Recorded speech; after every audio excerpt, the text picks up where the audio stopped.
welcome into Larks Park for some Thursday night baseball as the Larks conclude a three-game series tonight with the Gameday Angels in RMBL play.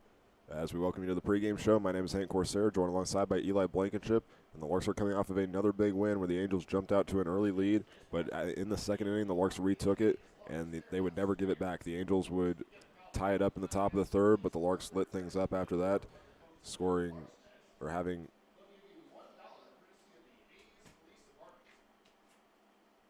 the final 8 runs of the game. I was trying to find my words there.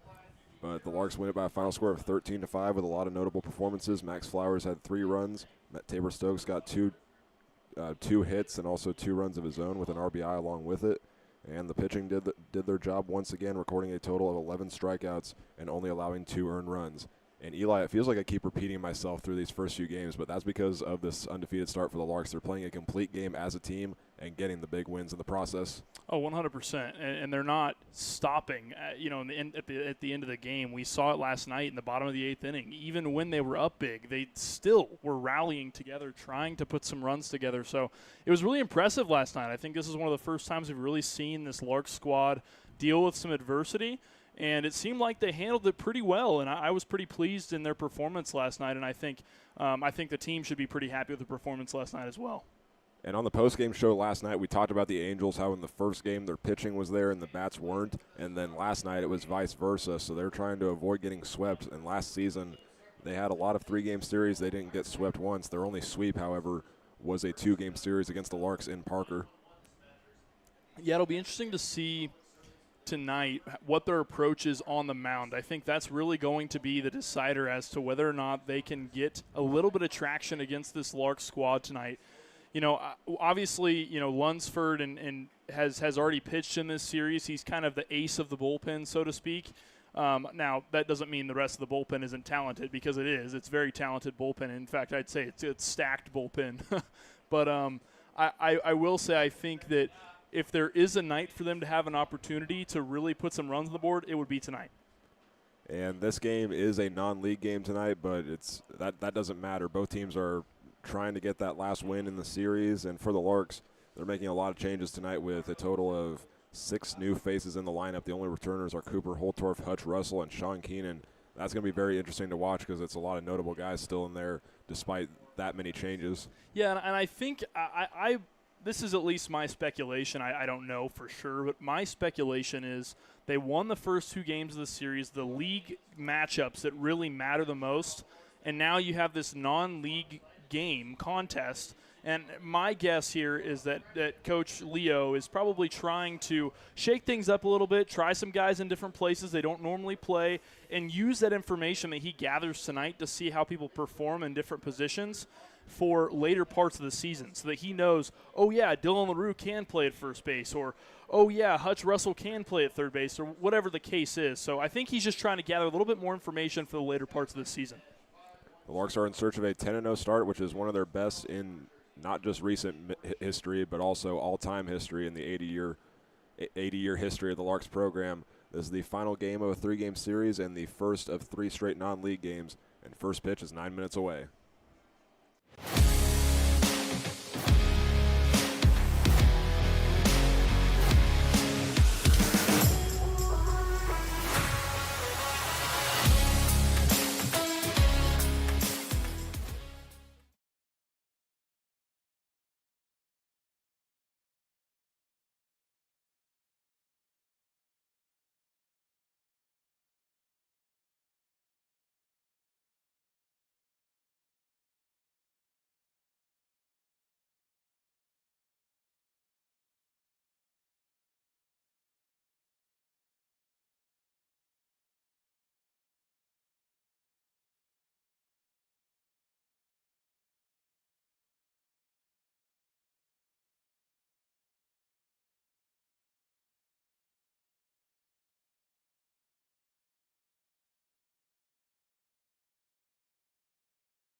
Larks are going for a sweep tonight as we get set for the first pitch.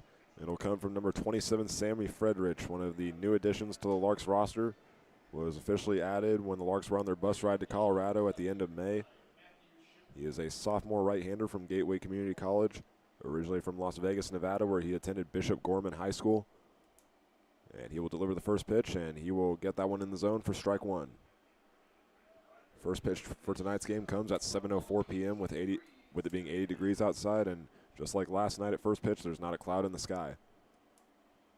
Going to his fastball again. That one's too far inside. The count moves to 1-1. Leading off for the Angels for the third game in a row is number 9, Matthew Shipley, followed by number 5, Dylan Volts. Number 25, James Harbison bats third. In the fourth spot is number 6, David Brab. Batting fifth is number 30, Kyle Hubert, as the pitch is on the way, and that one's outside. Tied count at 2-1. Sixth batter tonight is the second baseman, Cliff Goldie. Number 20, William Harbison, will bat seventh, and the last two batters are number 12, Peyton Mitchell, and number 2, Tyler Tiedemann.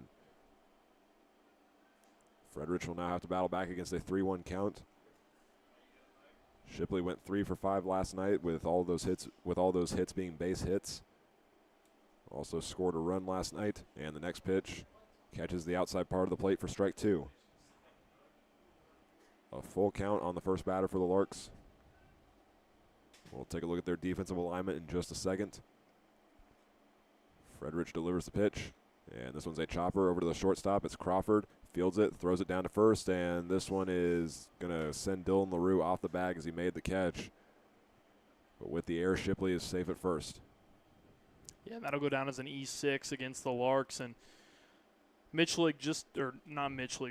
Crawford, that is, threw that ball just a hair too high for the first baseman LaRue to catch that ball. He tried to reach up for it and just couldn't quite get his arm up there high enough. Batting in the DH spot tonight is number 5, Dylan Volts, with the runner over at first base. Frederich's first pitch to him is too far inside, starting the count off 1-0. Here's the Larks' defensive alignment. In left field is Cooper Holtorf. The center fielder is Sean Keenan. And the right fielder is number 9, Braden Cox. Dylan Hazelhorst is receiving the pitches from Sammy Fredrich. Throw back to first base is not in time. Dylan LaRue is over at first. Hutch Russell's on the opposite side of the infield at third. Austin Crawford plays shortstop tonight, and Cade Green is back at second. Frederich's pitch on the 1-0 count is going to be popped up. This one looks like it's going to go out of play, and this one just lands on the base of foul territory by that fence along the left field line.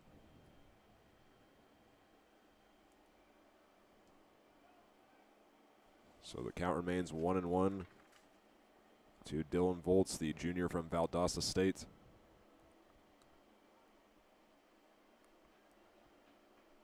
He reached base twice yesterday with a walk and a reach, and he also reached on an error. Frederich's next pitch gets into the zone for strike number 2. Going for the strikeout, he pitched in 8 games this season for the Geckos, going with a 2-1 record, and recorded 16 strikeouts. Fredericks delivers. This one's a line drive, and it's a sliding catch on the knee for Cade Green. He throws down to first base, but this one's not in time, but the Larks have 1 out on the board.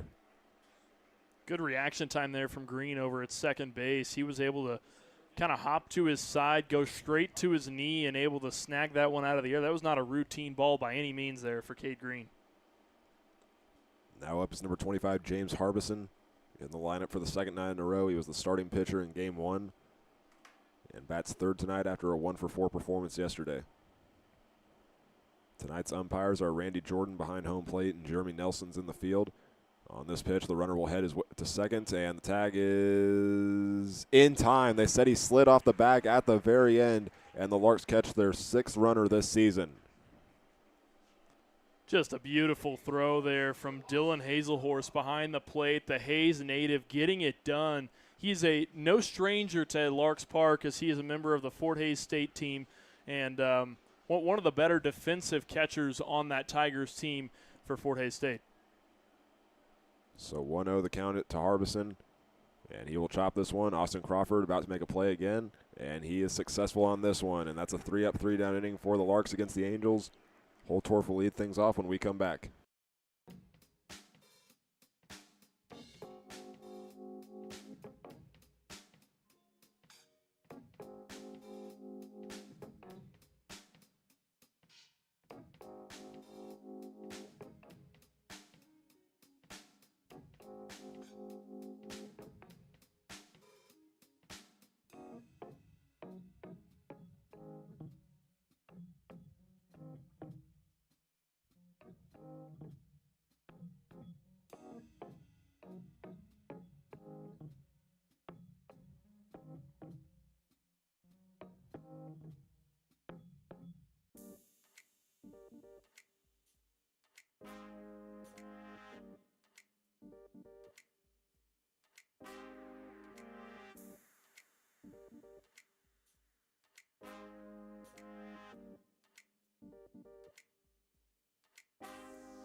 Despite giving up an error, the Larks only face 3 batters in the top of the first inning, and will now turn their attention to the bats as the starting pitcher tonight for the Game Day Angels is number 0, Brian Walters, the recent graduate of Adams State at the Division II level.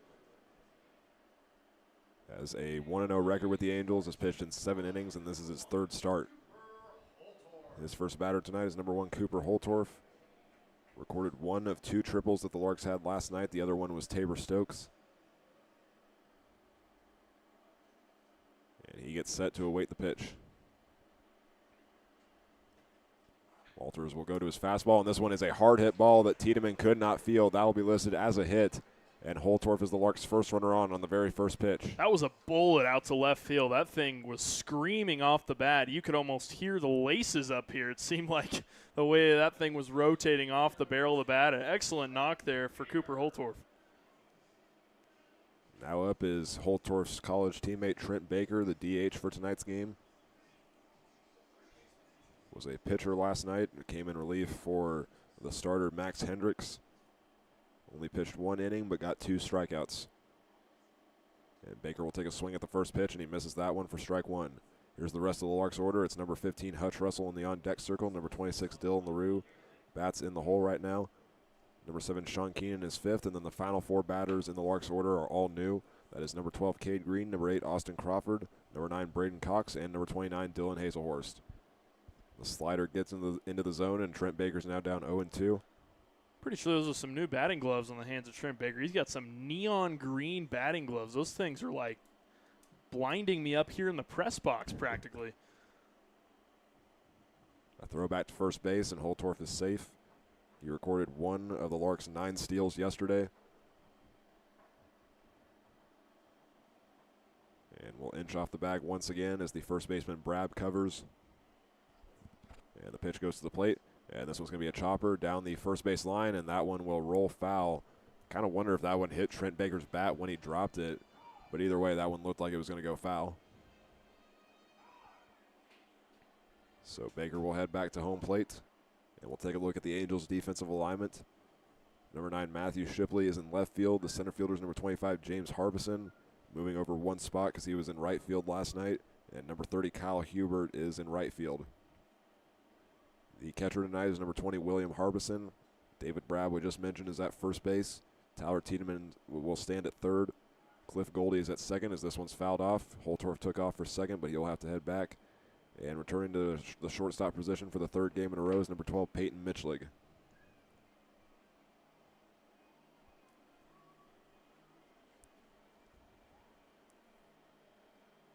Trent Baker started the count 0-2 and has since then hit 2 foul balls. Walters is looking for his 11th strikeout of the year.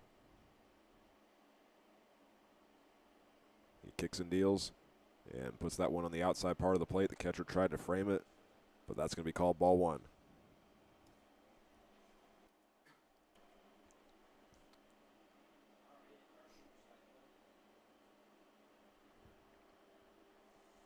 Next pitch to Baker, and this one's a swing and a miss. The curveball got him to miss at it. Now that's the first out of the inning as Hutch Russell steps up to the plate next. Yeah, I don't think he was sitting on anything off speed on that, and that's what got him, really. He was timed up for a fastball on that pitch. You saw how far ahead he was on that swing, and curveball was very deceiving out of the hand of the pitcher, Walters. This is Hutch Russell's 2nd game as a Lark. He bats 3rd, followed by Dylan LaRue and Sean Keenan. Last night for Hutch Russell, he went 2 for 4 with a double and a single. Also was responsible for 3 RBIs and a run. And Holtorf will head to 2nd base, and the throw down is going to be in time for out number 2. Yeah, he didn't get a good enough jump there off of first base. His secondary lead could have been a little bit further, I think, and that probably would have given him enough space to go and slide into 2nd in time. But his secondary lead just wasn't quite big enough for him to get over to 2nd. It looked like that first pitch to Hutch Russell was called a strike, so the count is 0-1. And the Angels are trying to respond with a 3-up, 3-down inning of their own. Well, it's funny because it's been almost the exact same inning because it happened last inning where somebody got caught stealing at 2nd. The catcher puts his glove on the outside part of the plate. Walters delivers, and he just missed on that one. It's a tied count at 2-1. As mentioned, Walters just wrapped up his senior year at the Division II level with Adams State. Started his career at Northeastern Junior College and pitched in these last 2 seasons with the Grizzlies. And this one went over to the second baseman Goldie, and he throws it down to first for out number 3. Both teams go 3 up, 3 down in the first inning, and it's the middle part of the Game Day Angels order up next.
Sammy Fredericks is back to the mound for the top of the second inning to face the middle part of the Game Day Angels order after both teams went 3 up, 3 down, and Eli mentioned it was pretty much the same inning for both teams. The first runner got on, and then he was caught stealing for the second out. The second batter for the Angels, Dylan Volts, got out on a 1-2 count. Trent Baker struck out swinging when the count was 1-2, and then both the third batter, James Harbison, and Hutch Russell grounded out to one of the middle infielders. So the first pitch of the inning is inside, and it's going to roll away from Hazelhorst for ball 1. It's funny how baseball works that way, doesn't it? For sure. David Brab will be followed by number 30, Kyle Hubert, and number 17, Cliff Goldie. Last night, David Brab got his 4th multi-hit game of the season. Fredericks' next pitch moves the count to 2-0 as his hat flies off. And that had nothing to do with the win. That was purely just the amount of arm motion coming from his windup. He just has so much going on in his windup that just flew off his head in the process. Feels like it's the first game at Larks Park this year where we don't have wind, as this is a hard hit ground ball over to Hutch Russell, and he launches it down to the opposite side of the field for out number 1. Seems like there's wind at Larks Park more often than there isn't, and that's just the nature of living in western Kansas. But we always belabor the point, it feels like, whenever there's wind, because it is really a big factor when it's here, when it's present. But you're absolutely right. It's very rare that we don't see a night where we don't have wind, and that's a pretty favorable conditions for these players this evening. First pitch to Kyle Hubert is too high and inside. And once again, it's a 1-0 count to start for Sammy Fredericks.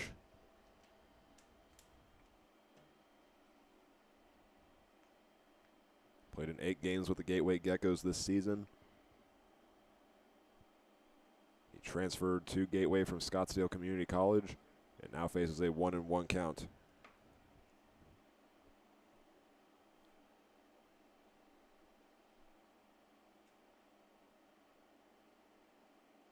Hubert awaiting the pitch. And here it comes, a swing and a miss, down low for strike 2.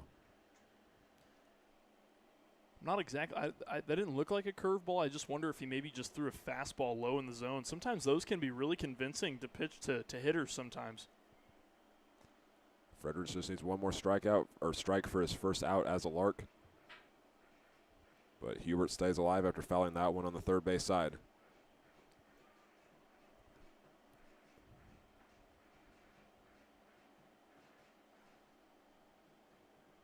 This is the second batter for the Angels to be faced with a 1-2 count.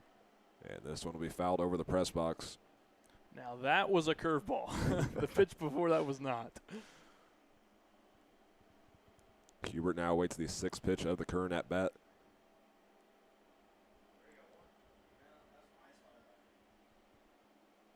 That time, Frederich goes to his fastball, putting it on the outside.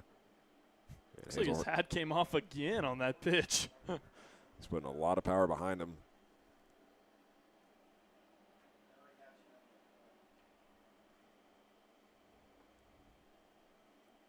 Next pitch is on the way, and this one bounces on home plate for ball 3.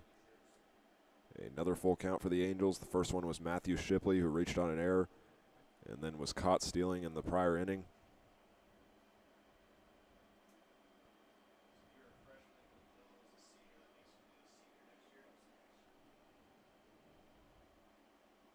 Here comes the payoff pitch, and this one's a line drive that will land in the Larks bullpen on the left field foul line. That actually landed on the bench in the Larks bullpen. That was very funny. I've never – that was some pretty good accuracy there from the batter. I mean, it just – there's a Lark now underneath the bench trying to find it. It looks like he found it. But initially it landed on the bench, on the seat of the bench. That was pretty impressive. No one was sitting on the bench. The Larks have one guy warming up already, and another foul ball by Kyle Hubert keeps him alive. That's now 9 pitches thrown. The next one will be 10. Yeah, the guy that's warming up in the bullpen isn't throwing full speed or anything right at the moment. I think he's really just trying to get loose in anticipation that he'll go in later in the contest. The Larks are expected to throw 3 to 4 pitchers with this being a non-league game. And another foul ball there for Kyle Hubert. And Sammy Frederich's hat falls off once again. Well, I think you could characterize this game as a bullpen game for this Larks team. You aren't putting your starter, per se, on the hill. You're putting a guy that might go 2 or 3 innings that maybe normally is more of a relief pitcher, but tonight will act as a starter. Hubert will put this one in play. Running after it is Green. And he comes in for the center fielder to make the catch for out number 2. It took a while. There were 12 pitches thrown in that at-bat. But the Larks have another chance for a 3-up, 3-down inning as Cliff Goldie returns to the lineup tonight after being a courtesy runner in last night's game.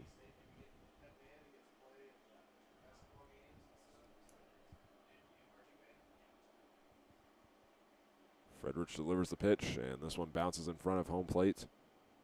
It is the umpire that picks it up and throws it back to him. And the count is 1-0.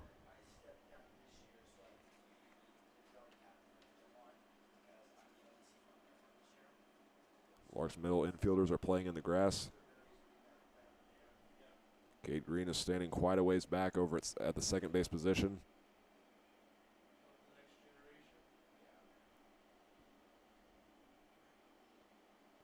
And Fredericks will get, Cliff Goldie will hit a line drive right back up the middle. And it's the first hit of the game for the Angels as they have a runner at first and with 2 outs. That was extremely close to the pitcher Frederich, and I'm sure that he's probably pretty relieved that didn't hit him because that was a hot shot off the bat. Now William Harbison will try to keep the inning alive. The sophomore from Western Nebraska Community College returns to the lineup tonight. And we'll see if the runner at first decides to take off. They've had one runner on tonight, and he was caught stealing as the second out in the first inning. Well, don't be fooled. Dylan Hazelhorse, despite not being in the lineup much here at home, he has an arm behind home plate. He's a very, very strong defensive player for this Larks squad.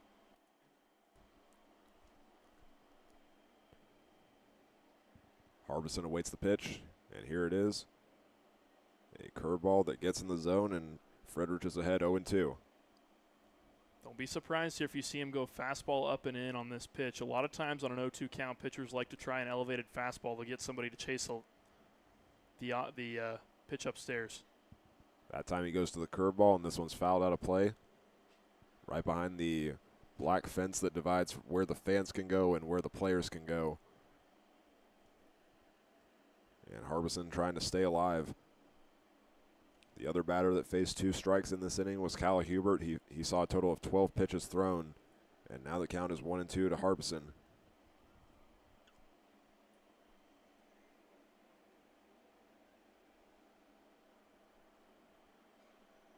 Peyton Mitchell, the 8th batter, is on deck. Tyler Tiedemann is in the hole. And Fredericks will kick and deal, and this one is inside.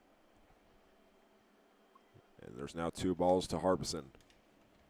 We got him kind of up right now that he threw that pitch pretty far inside. That was pretty close to his chest, so now would be a good time for him to go down and away with this next pitch. A swing and a miss, but this one was tipped off the bat of Harbison, and it rolls away for another foul ball.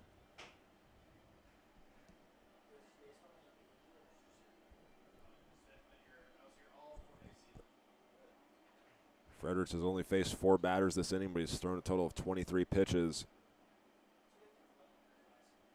He threw 12 against 3 batters in the first inning. And he sends the ball to the plate. And this one's a chopper that will go past the runner. It's Cade Green that fields it, and he gives it to Dylan LaRue for the 3rd and final out. On 2 outs, Cliff Goldie recorded a line drive single, but he is left stranded as the 2nd inning comes to an end. We'll see what the Larks can do with the middle part of their order when we come back.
Still no scores. We start the bottom of the 2nd inning.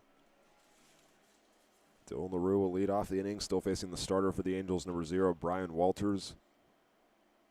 Larks looking to sweep the series against the Angels and get a big win that starts a 3-game stretch for non-league play. Tomorrow they will be in action here at Larks Park against the Newton Rebels. That will conclude a 5-game homestand, and then after a day off they will play,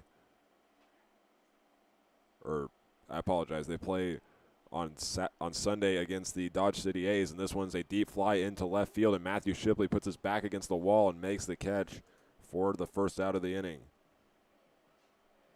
That ball could not have been any closer to being a home run than it was. That thing was crushed out to left field. He had his back pretty much up against the McDonald's arches out there in left field, and I think he was a little nervous. That one might have had a chance of getting over the wall, but instead he was able to stay on the warning track and stay on his feet. He didn't have to jump for that one. With 1 out, that brings up number 7, Sean Keenan. And like I was saying, just to get it right, the Larks will play the Newton Rebels tomorrow at 7 p.m., and then they'll get a day off and then play Dodge City on Sunday here at Larks Park. And the very next day after that, they will head down to Dodge for an RMBL game. 1 strike in the count to Sean Keenan.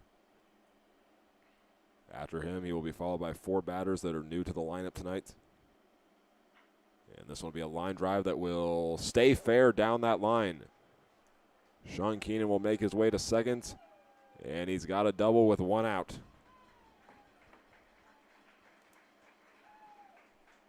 Jeremy Nelson, the field umpire for tonight's game, was right there, and he was able to call it fair. And Sean Keenan gets the hit to bring up number 12, Cade Green.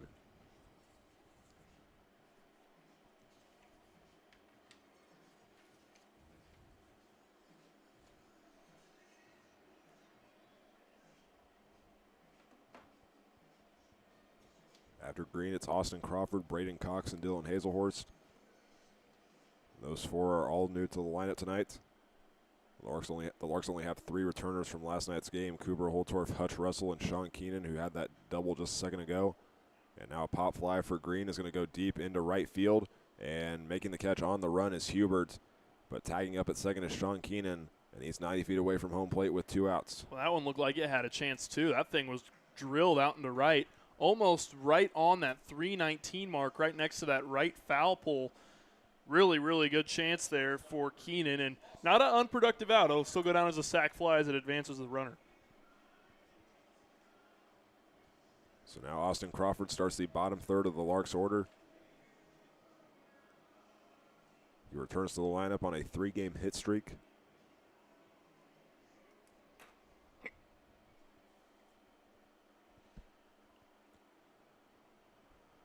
Walters delivers the pitch, and that one goes inside. Crawford does not take a swing at it. It's ball 1.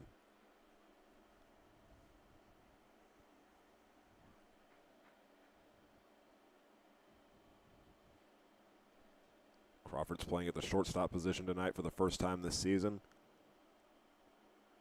And his next pitch is going to find the low part of the zone for strike 1. Base hit scores 1 here. That's all they need to keep the line moving.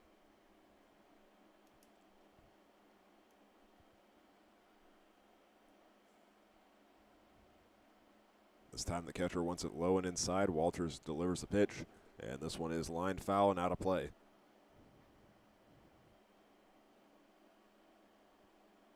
So it's a 1-2 count to the CSU Pueblo commit. Walters had a 1-2 count on a Larks batter in the first inning and got him swinging. Now the catcher slides off to the side on the next pitch, and this one's ball 2.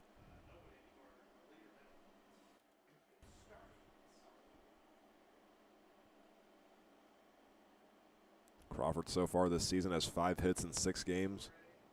He's also walked 3 times. And the next pitch is outside, but it's going to get in the corner of the zone for strike number 3. The second strikeout of the game for Brian Walters will leave 1 runner stranded at third. And the top of the third is up next.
Welcome back to Larks Park for the top of the third inning, where Peyton Mitchell leads things off for the Angels, and Sammy Friedrich returns to the mound for a third inning of work. First pitch of the inning is a fastball that's outside for ball 1. Tyler Tiedemann is the 9th batter in the on-deck circle. Matthew Shipley is the leadoff in the hole. Fredericks goes to the fastball again, and this time gets it on that outside corner to move the count to 1-1.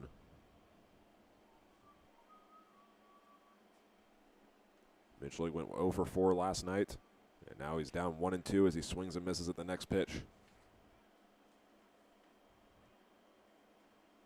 This is his 9th game with the team.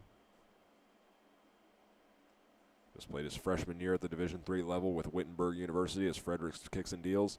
And this one's going to roll foul past the hand of a Larks player in the dugout. That's Jackson Ramos, who will go out to retrieve it. And the count stays at 1-2.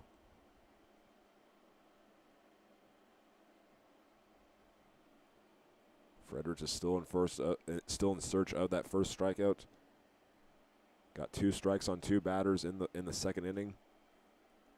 And now the count is 2-2 to Mitchell.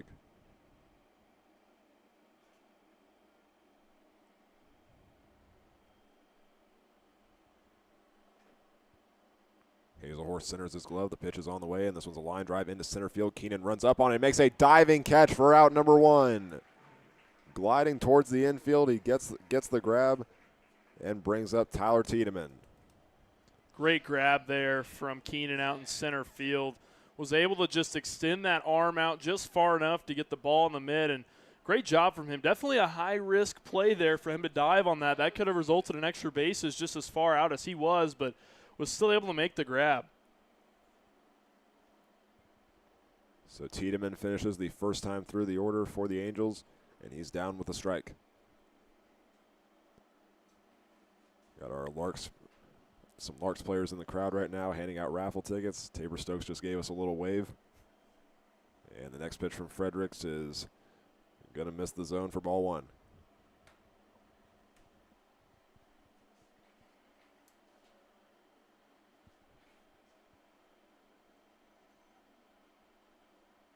Next pitch lands in the opposite batter's box for ball 2. And Tiedemann will work with a tied count. He's another batter for this Angels team that went 0 for 4 last night. All of his balls went in play. Just couldn't find the gaps.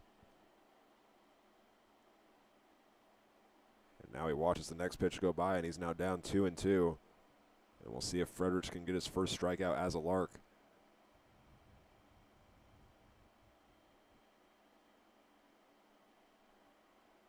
And this one will foul back into the net.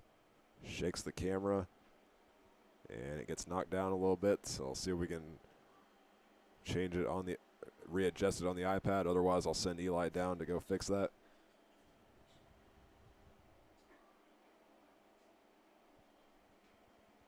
Fredericks kicks and deals, and this one gets away and hits the backdrop. And I think that's good. So we were able to fix the camera. Tiedemann works with a 3-2 count. I'm predicting we're going to have to make a run down there at some point this evening. And Fredericks wins the battle in the very end on the 7th pitch of the at-bat. It's a swing and a miss for Tiedemann as the Angels now go back to the top of their order.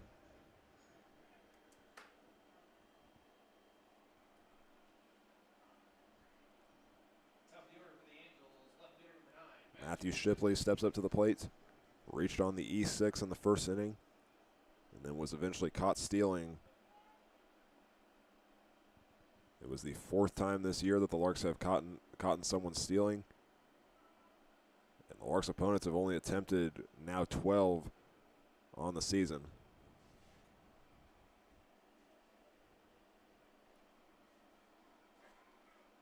Shipley's count is 1-0. And now 1-1 as that one gets the outside part of the plate. Well, his hat flew off, but man, did he deliver a great pitch on that play. That was a beautiful pitch in the outer half of the plate.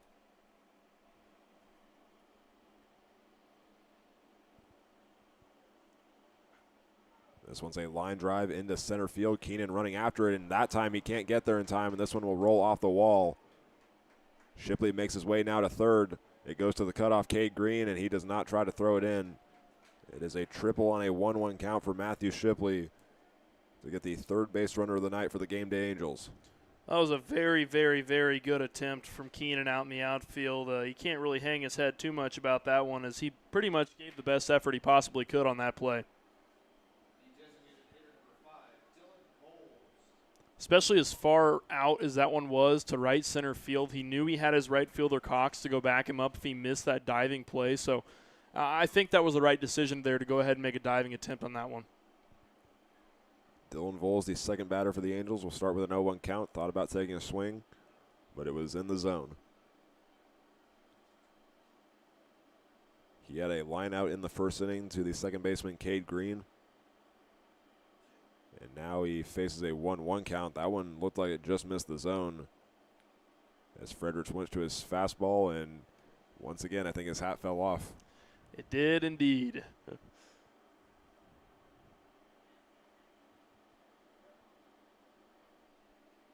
Shipley's taking a short lead over at third, and now the count is 2-1 to the junior from Valdosta State.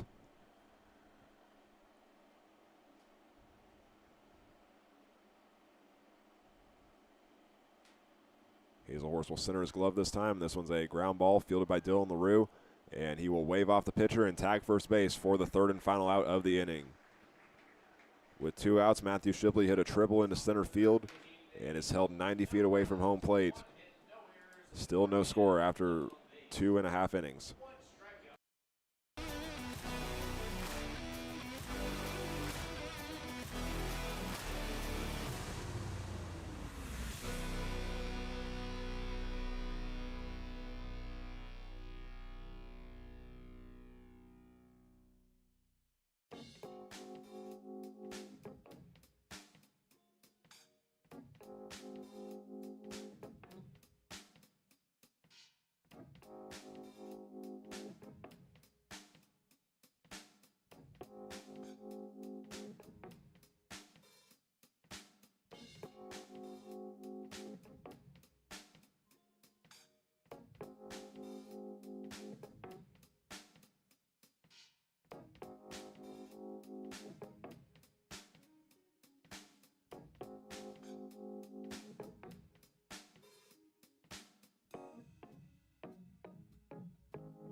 Braden Cox makes his first appearance at the plate tonight. Still facing the starter, Brian Walters. Special thank you to Eli for going down there in between innings and getting the camera fixed. It was leaning a little bit to the left, but we were able to straighten it out there. 1-0 to Braden Cox, followed by Dylan Hazelhorst and Cooper Holtorf. And he hits a line drive right back up the middle, and that's going to be a base hit into center field. On the 1-0 count, Braden Cox will occupy first base.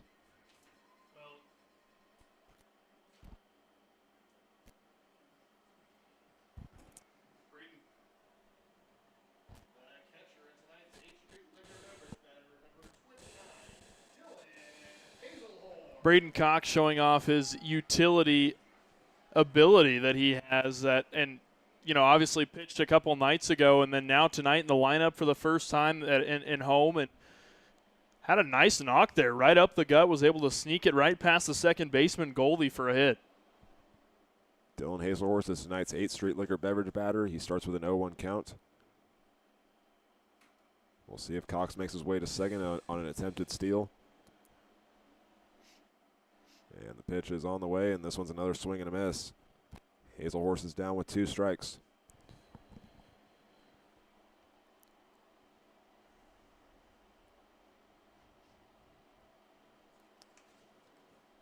Braden Cox has attempted a total of 5 steals in 3 games. The first baseman is covering the bag. And this one is missed up high for ball 1 to Dylan Hazelhorst. Playing in his 4th game with the Larks. He's gotten multiple hits in every game he's appeared in, getting a total of 9, while also adding 9 RBIs. Cox will take off for second base, and this one's going to be called strike 3, and the steal is safe for Braden Cox. That one rolled away from Peyton Mitchell at the very end, and Cox is in scoring position, but there's now 1 out. That'll be the third strikeout of the night for Brian Walters. He had a forward-facing K in the first inning, and now has back-to-back backwards Ks in the second and third. I mean, he's definitely finding the zone well. He's pitching the ball well. He's seeing it. He has the vision. The sequences are good. His pitch selection's good, and the few hits that he has given up, it has just purely been from good contact that the Larks have been able to generate. Count is 0-1 to Cooper Holtorf. He had a single on the very first pitch of the first inning. And he will get hit on the arm this time and make his way down to first base. With 2 runners on, there's still just 1 out as Trent Baker comes up to bat. Now this is where the Larks can start to do a little bit of damage. They've got Trent Baker, a guy that we know can hit the ball well. This is where they really rely on those guys like Trent Baker, those veterans, to come up big in moments like this.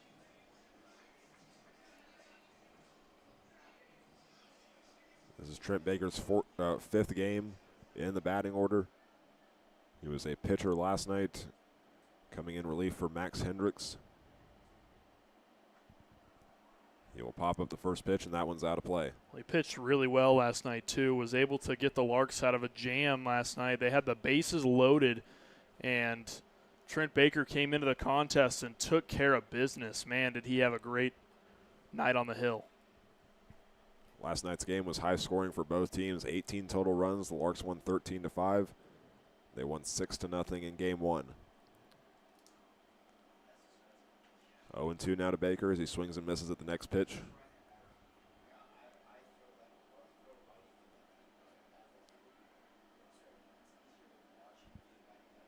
Now Brian Walters, the senior from Castle Rock, looks for his second strikeout of the inning, which would also be his 4th of the game. The next pitch is called ball 1. He tried to get him to chase the slider down and away. That was a good pitch to go ahead and throw on that 0-2 count, especially trying to generate that strikeout. Walters looks back at second and now turns his attention to the batter. And Baker hits this one over to Mitchell. There's the throw to second. That's in time, and the throw to first is in time as well. And the Angels get a double play to retire the side as we still have no score through 3.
We welcome you back to Larks Park. It's the top of the 4th inning.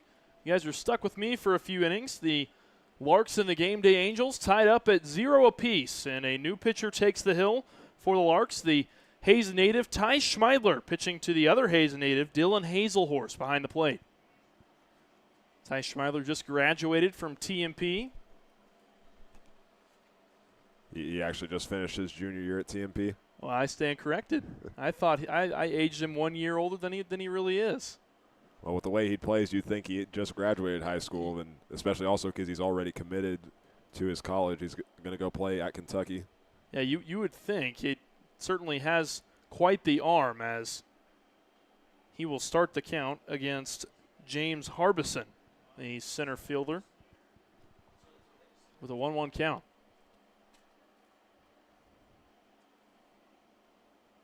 Pitch from Schmeidler is down and in, just below the knees.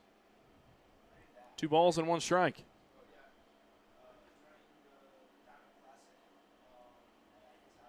Schmeidler shakes his head yes. Steps on the rubber. The 2-1 is fouled away. It was inside on the hands of James Harbison, who grounded out to shortstop. And the mitt of Crawford is first time up. The 2-2. That one's chopped down the third base line, and unable to field it was the third baseman, Hutch Russell.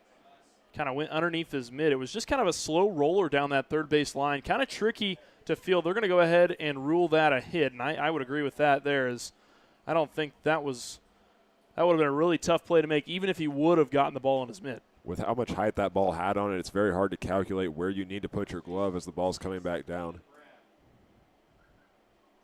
That'll bring up the first baseman, David Brab Jr., who grounded out to second base his first time up. Brab Jr. we've seen a few times in this series, showing up tonight for the first time in the field, as he was previously a designated hitter in games 1 and 2. First pitch to him is upstairs for ball 1.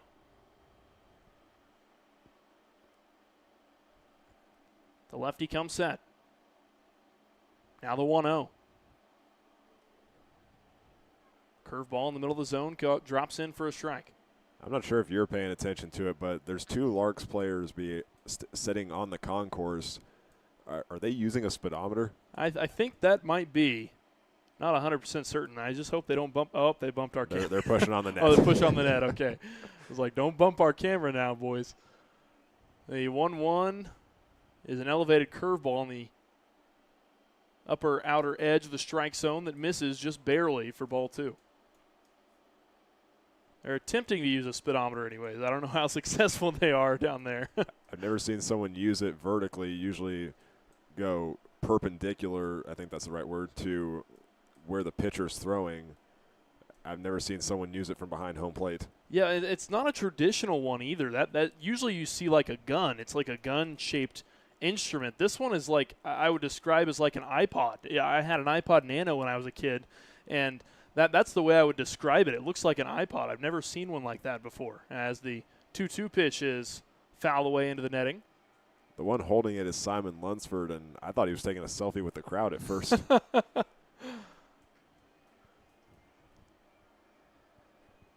A runner on first. 2 balls and 2 strikes to the first baseman, Brab Jr. The pitch goes into the turf. Hazelhorse stops it. Is able to plug the hole behind home plate. Count moves to 3-2. I almost speculate that Lunsford maybe doesn't have enough height above that umpire behind home plate to get the reading, and he doesn't want to stand up to block anyone's view. The payoff pitch is drilled out into left field. It'll go in between Crawford and Russell, and now the Gameday Angels have runners on first and second. And they are showing a lot of fight at the plate tonight, as when the Larks get to those 2-strike situations, they fight back, either watching the balls go by or getting foul balls, or in that case, putting it in play for a single.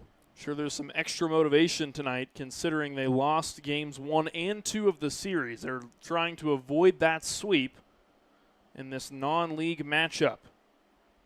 being Game 3 of the series.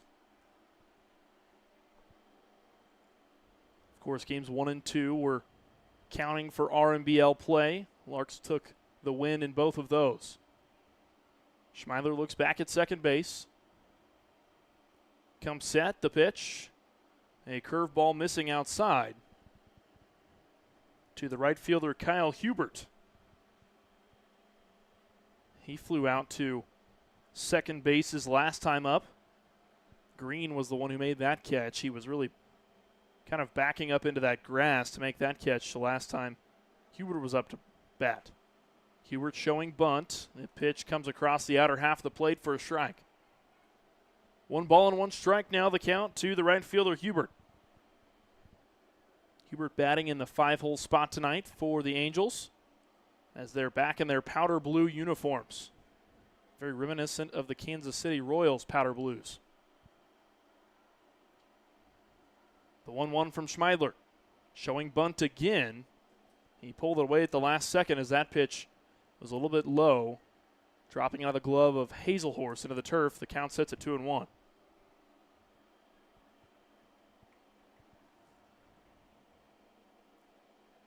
Schmeidler looks home and comes set. Looks back to second base. Now deals the 2-1 pitch. That one's blooped out into right field, and Cox can't make the grab as it goes over his head. They'll send the runner from third. And coming in standing up for a RBI double is Kyle Hubert. He put so much power behind that one going over the head of Cox, and now the Angels are ahead this time, just like last night's game. We'll see how the Larks deal with adversity, much like we did last night, as now Dylan Hazelhorse will go have a quick chat with Ty Schmeidler on the mound, and now it looks like Keith Harper will come out to the mound to have a quick chat as well. I'm not seeing any movement out in the bullpen, so I don't foresee them taking him out of the game. It really has really nothing to do with the pitching Ty Schmeidler has been putting together. It's just the Angels are putting together some hits, and sometimes that's just the way the cookie crumbles with baseball. Well, when Keith Harper goes out to have the meetings, I think he just does it to make sure that the pitchers are comfortable, especially with a young guy like Ty Schmeidler.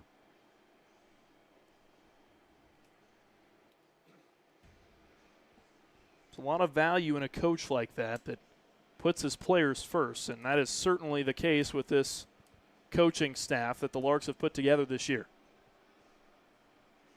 Of course, head coach Frank Leo been doing this for a very long time, along with his partner in crime and Keith Harper, and then this year a new addition being Brady Kreitzer, a guy who played a little bit last season for the Larks and played for the Fort Hays State University Tigers here in town. Always neat to see those connections. As 2 runners in scoring position, and Cliff Goldie, the second baseman, up to the plate. Swings and misses at the first pitch. He'll start the count 0-1. Nobody out. This is certainly a tough situation here for Ty Schmeidler. He's going to have to pitch near perfection if he wants to avoid any more runs coming across the plate.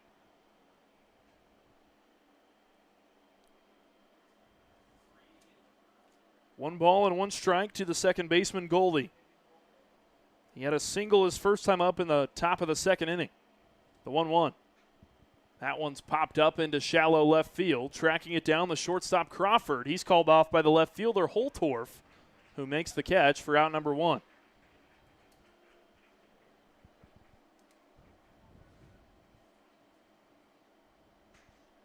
And that is one of many ways that Schmeidler was going to be able to generate contact and avoid a runner scoring with nobody out. A shallow fly ball will get the job done. And that'll bring up the 7-hole hitter, now William Harbison, the catcher in tonight's contest. He had an off night last night, didn't appear in the lineup, but tonight is making his second appearance this series. He caught for his brother in Game 1 of the series, James Harbison. That pitch got away from Schmeidler. The count 1-1 now to William Harbison.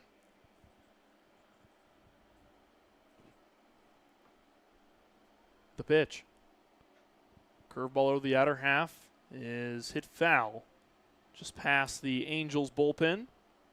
No movement in their bullpen at the moment. 1 ball and 2 strikes now the count.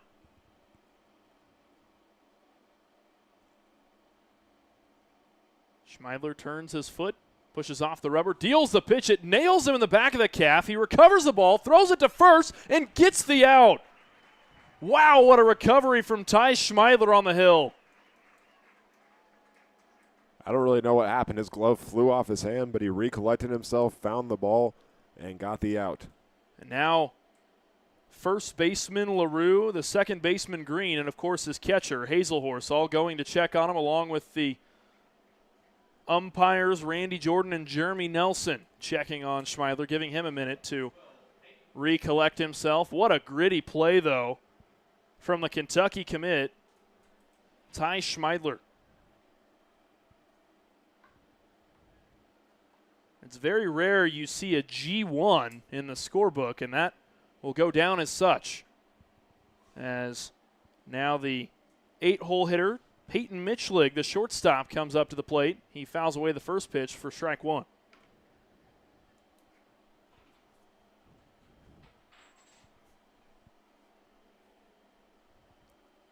Schmeidler deals the 0-1.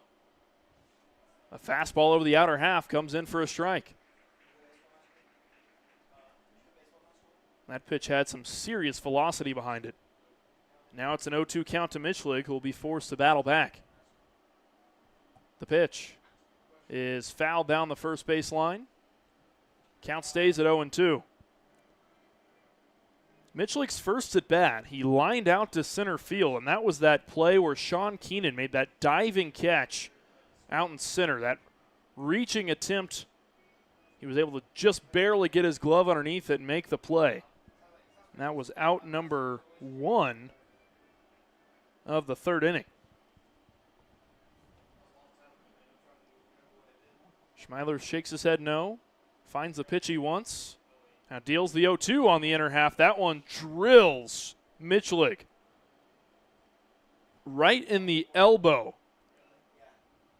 And he's going to have to squat down on the first baseline to take a second. Schmeidler walking over to the baseline in concern.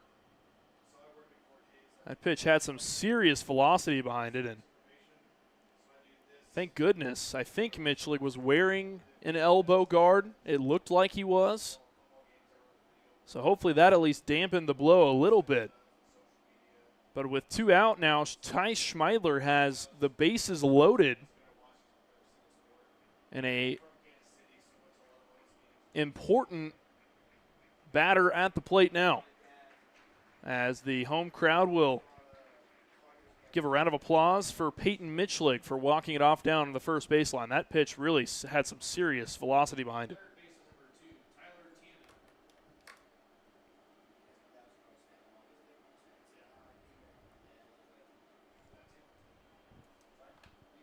That brings up the 9-hole hitter, Tyler Tiedemann, the 3rd baseman. First pitch to him is grounded to the second baseman, but it gets through. Green wasn't able to get his glove behind it. A slide into third base after the throw. The throw is offline. The slide is there. And that'll be a 2 RBI single for Tyler Tiedemann, the 3rd baseman.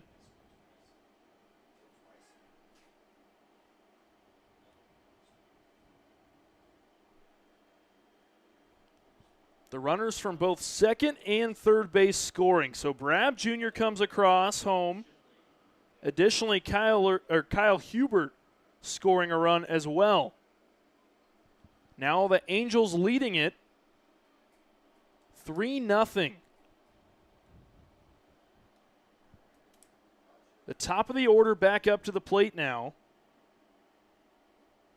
for the Game Day Angels. Matthew Shipley, the left fielder.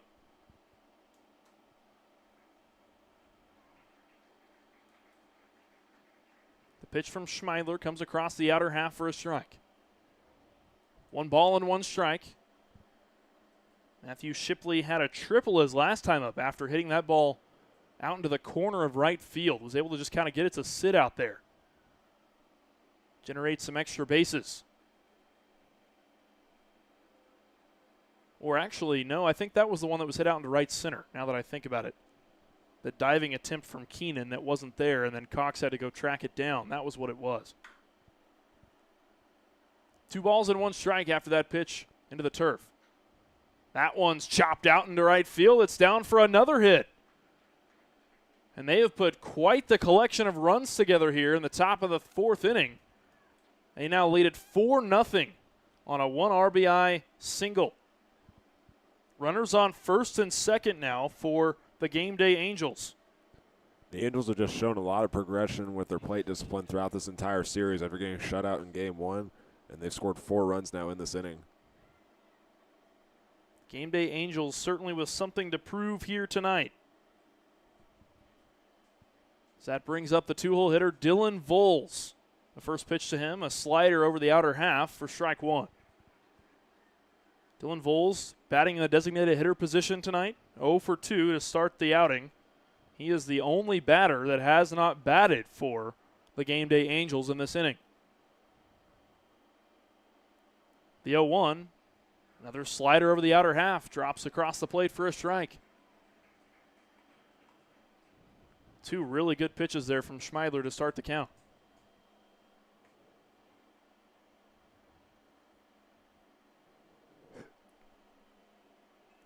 There's a bunny out in right field, running across the warning track. That's a first out here at Larks Park, at least for me. Called my fair share of games at Larks Park, but there is a bunny. He's right out over by the Gambino's Pizza. Now he's moving over to the Pizza Hut. He's trying to pick his pizza of choice tonight. Looks like he's settled on Pizza Hut as I don't see him anymore. Oh, no, he's in the outfield now. He's in the grass. How does he even get in here? That's a great question. I'd love to know that, actually. The 1-2 is a swing and a miss. Ty Schmeidler gets him on the slider over the outer half. He lets up 4 runs. The Gameday Angels get up big in the top of the 4th inning. They lead it 4-0.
We welcome you back to Larks Park at the bottom of the 4th inning.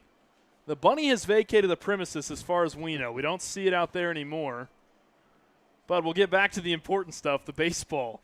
As the Larks go down 4 runs there in the top of the 4th inning, they've got to slew together some runs now to stay in this game. Hutch Russell will lead things off for the Larks. He grounded out to second base his first at bat. Starts with an 0-1 count. The pitch comes across the outer half for a strike. Brian Walters so far has only allowed 2 hits across 4 innings and no runs. He's pitched a pretty solid game so far. The 0-2. It's chopped foul, back behind the plate. No balls and 2 strikes remains the count to Russell.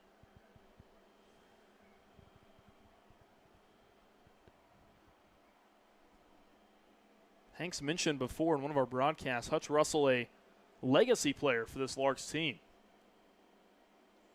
One of 2 or 3, 2 on this team, right? LaRue as well? Yes, LaRue's related to former Lark Tyler LaRue, and Hutch Russell's older brother is Houston, who was on the 2024 championship team. So I guess not necessarily a legacy player for Russell's sake, but he chops one down the third base line on the run. The throw over to first is he doesn't make it an actual ruling, but he's safe at first as the ball popped out of the glove of Brab Jr. Yeah, he did make the sign, but I think usually when an umpire does that, I think it's his way of saying this is obvious. Yeah. I think that will more than likely go down as a fielding error. Yeah, E5 will be the official ruling on the field. That goes against the third baseman, Tiedemann. So Hutch Russell reaches on an E5, and that brings up the first baseman, who is playing dress-up this evening. He's not normally a first baseman, but Dylan LaRue, who normally sits behind the plate, and instead tonight he's over on first base. He'll start the count 0-1 on a swing and miss. And for LaRue, this is the Larks' second non-league game. He was also first baseman in the first one against Newton.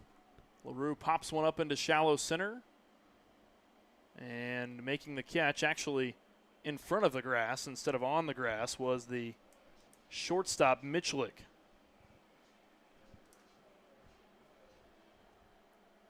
That's out number 1 for the Larks in the bottom of the 4th. Still a runner on first base. And now Sean Keenan, the center fielder, will step up to the plate.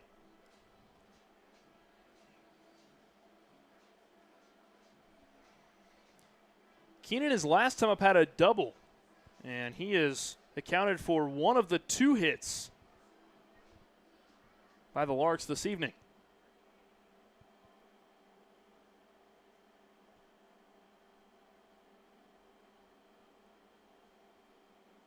First pitch to Keenan is fouled away. Goes back behind the press box. Still just 1 down and a runner on first. The Angels leading it 4-0.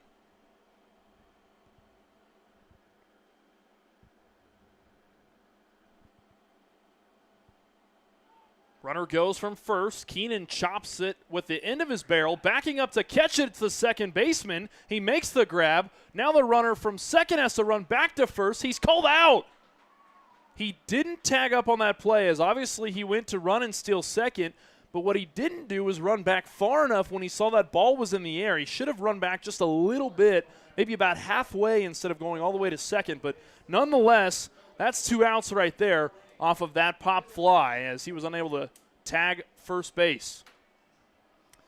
Larks are unable to score any in the bottom of the 4th. They still trail it 4-0.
We welcome you back to Larks Park.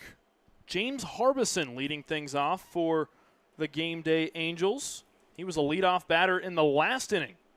In the top of the fourth inning, they put together a very good slew of runs. They batted the order, putting together 4 runs in that inning as he pops up the second pitch of the at-bat into shallow right field. Cox calls off Green and secures the catch for out number 1.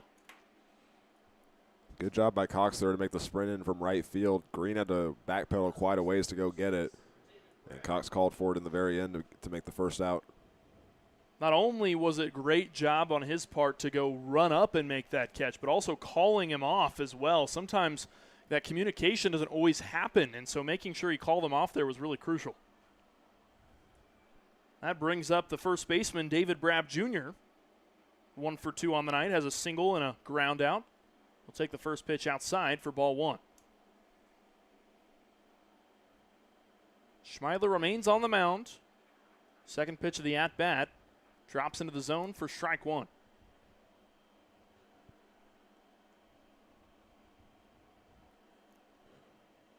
One ball and 1 strike. Schmeidler sets and deals. The 1-1's fouled away into the parking lot of doom. 1 ball and 2 strikes now the count. I think that's the first time we've said that tonight. I don't think there's really been any foul balls that gone out into the parking lot tonight. That's impressive. It's impressive. We've had a couple go over the press box, and then the other ones have stayed in the ballpark. The 1-2. That one's drilled out into center field. Tracking it down is Keenan on the run. He makes the grab for out number 2. 2 down for the Game Day Angels in the top of the 5th inning. And that brings up the 5-hole hitter wearing number 30 for the Game Day Angels, Kyle Hubert, the right fielder.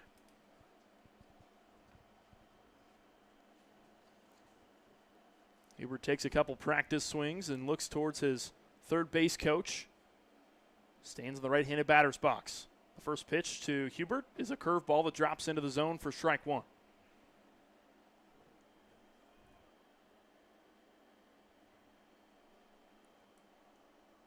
Hubert rests his black bat just behind his helmet. The 0-1 pitch. Inside on his hands, it's fouled away just over the netting next to the Angels dugout. No balls and 2 strikes to start the at-bat for Kyle Hubert. See what Ty Schmeidler crafts up now. Shakes his head no a couple times, finds the pitch he wants, now deals the 0-2 in a swing and a miss over the outer half for strike 3. Ty Schmeidler records his second strikeout of the night and goes 1-2-3 in the top of the 5th. The Larks are up to bat when we come back on the Larks Network.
We welcome you back to the bottom of the 5th inning here at Larks Park. Leading things off for the Hayes Larks, wearing number 12 tonight, Cade Green, the second baseman, had a sacrifice fly in the bottom of the second inning. Excuse me. That advanced Sean Keenan over to third base. The first pitch to him is into the turf for ball one, rather. The Larks wearing their blue uniforms tonight. They've got white sleeves and white pants with the word Larks across the chest in white. The 1-0 is low over the inner half for ball two. Larks have kind of a red outline around the numbers and letters on their jerseys. So kind of red accents, so to speak. The 2-0 pitch misses out. Oh, no, it comes across the outside half of the plate for strike one.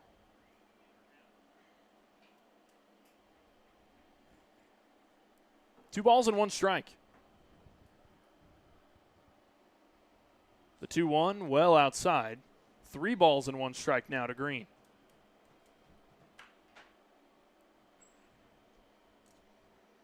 Everybody will kind of reset as that ball got away from the catcher, Harbison. Home plate umpire holds up 3 fingers on his left hand and 1 on his right hand. The pitch is low over the middle of the plate. It'll be a base on balls for Cade Green. That's the first walk that Brian Walters, the starting pitcher for the Angels, has conceded this evening. Outside of a hit by pitch, I should note.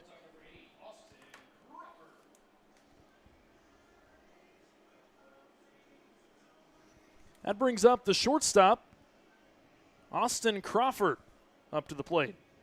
He struck out looking in his first at-bat in the bottom of the second inning. Nobody out, a runner on first for the Larks here in the bottom of the 5th.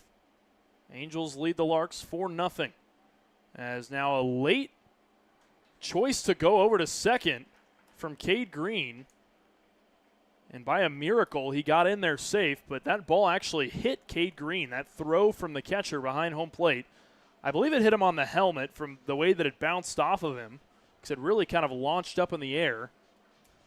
But nonetheless, he is safe at second base with a stolen base.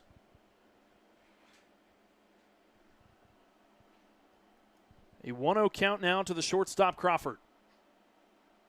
That pitch just barely misses the outer half of the strike zone.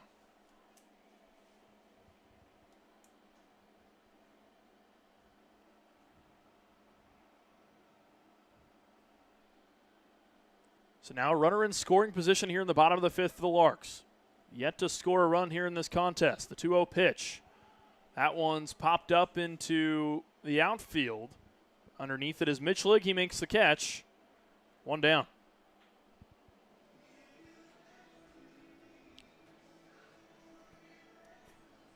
It's been pretty apparent to me so far that this Larks team has really struggled to make quality contact with the ball. And I almost wonder if Brian Walters is just throwing so many breaking balls that it's just hard for them to barrel the baseball this evening.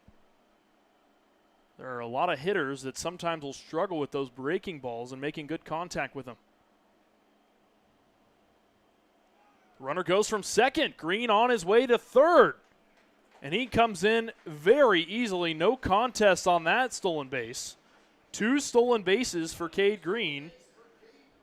And he is now just 90 feet away from being the Larks' first run of the night. And he was able to get to third because that time Walters went into his full motion, that it was a very slow pitch to the plate, and there was plenty of time. Now a pitch inside on the hands to Cox is drilled out into shallow center. They're going to send Green, and he'll have to get down head first. He's there safely as Harbison was unable to hold on to that ball as it came into the plate. Looks like Cade Green might have gotten a stinger or something next to his left eye as he's wiping it with his sliding mitt. Must have maybe collided with the catcher Harbison. That's the only thing I can possibly think of there behind home plate. Nonetheless, the Larks will score their first run of the contest. And it'll go down as a RBI sacrifice fly for Braden Cox, the right fielder.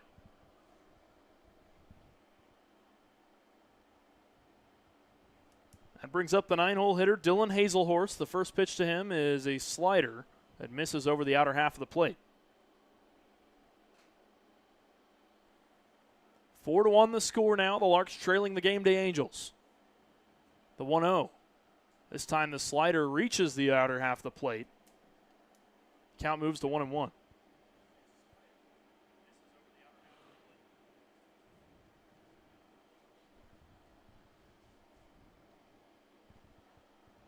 The 1-1. In there for a strike. 1 ball and 2 strikes. Dylan Hazelhorst, the 8th Street Liquor beverage batter. Awaiting the 1-2. That one's popped up into shallow center. Underneath it is Harbison. He makes the catch. And that's 3 down. The Larks are able to tack on their first run of the contest here in the bottom of the 5th inning. They trail it 4-1 going into the top of the 6th.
We welcome you back to Larks Park.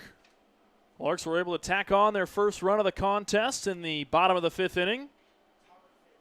They now trail it 4-1. Now, an interesting thing to note about that inning, they didn't have a single hit in that inning, yet they were still able to manufacture a run. Cade Green stole 2nd and 3rd base when he was on the base paths, as Cliff Goldie leads things off for the Game Day Angels. He starts with a 1-1 count. Schmeidler still doing work on the mound for the Larks. The 1-1 pitch, a slider over the outer half for strike 2. 1 ball and 2 strikes to Cliff Goldie, the second baseman. Goldie 1 for 2 in tonight's contest. The 1-2 pitch. Missing down and in. And looked pretty threatening, to say the least. Now 2 balls and 2 strikes. Schmeidler deals the 2-2.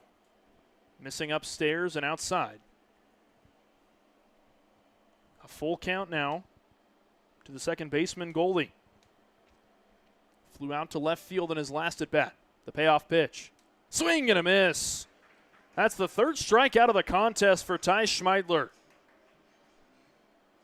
He put it on the upper part of the zone that time and got Goldie to swing at it. It seems like ever since that long and monotonous 4th inning, Ty Schmeidler has really found his rhythm here over the last 2 innings after going 3 up, 3 down in the top of the 5th and notching a strikeout here in the top of the 6th. As William Harbison takes the first pitch for a strike, and that one's upstairs. Now 1 ball and 1 strike to Harbison. The 1-1 is fouled back behind the safety netting. 1 ball and 2 strikes. Schmeidler deals. The 1-2 is down and away. Count moves to 2-2. Schmeidler really has upped his tempo here in this inning. The 2-2, a curveball up in the zone, and it's foul. That one was hit into the turf, and it ended up having so much carom on it that it spun back into the foul territory. The 2-2. A curveball down and over the plate is swung on and missed by William Harbison. And that was a beautiful breaking ball from Ty Schmeidler to secure his second strikeout of the inning.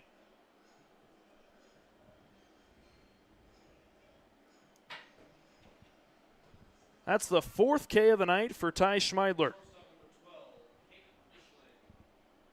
Peyton Mishlig, the shortstop, now up to the dish. He swings and misses at the first pitch. He starts the 0-1 count. Mishlig was hit by pitch in the last inning. And the 0-1 right across Main Street for strike 2. No balls and 2 strikes. Schmeidler deals. The slider misses down and away.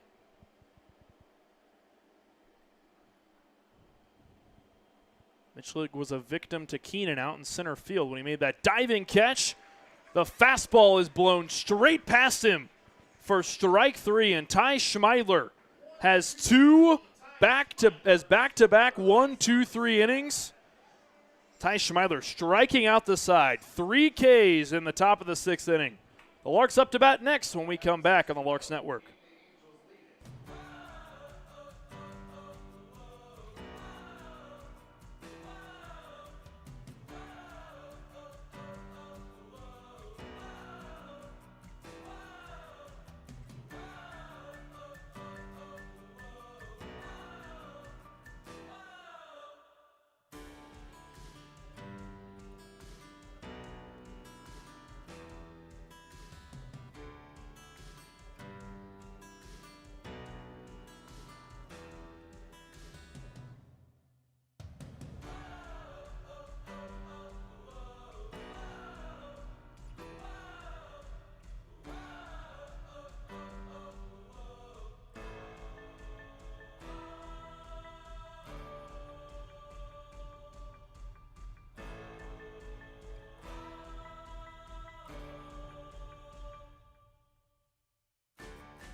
Welcome you back to Hayes, Kansas. Cooper Holtorf leads off the inning for the Hayes Larks. The left fielder. He is 1 for 1 tonight on a hit by pitch and a single in the bottom of the 1st inning. He starts the count 1-0 after that one misses low. The Larks trailing it by 3 runs. They trail it 4-1 here in the bottom of the 6th. As the slider misses down and away for ball 2. Brian Walters remains on the hill for the Gameday Angels. He's had a pretty quality start for them this evening, only allowing 2 hits so far in this contest. The 3-0 pitch. That one misses down and away. It'll be another leadoff walk for Brian Walters, and Cooper Holtorf will make his way down to first base and now looks like the manager and Derek Schneider will walk out, or excuse me, not Derek Schneider, Mike Coons will take a trip out to the mound, and this might be the end of Brian Walters' day.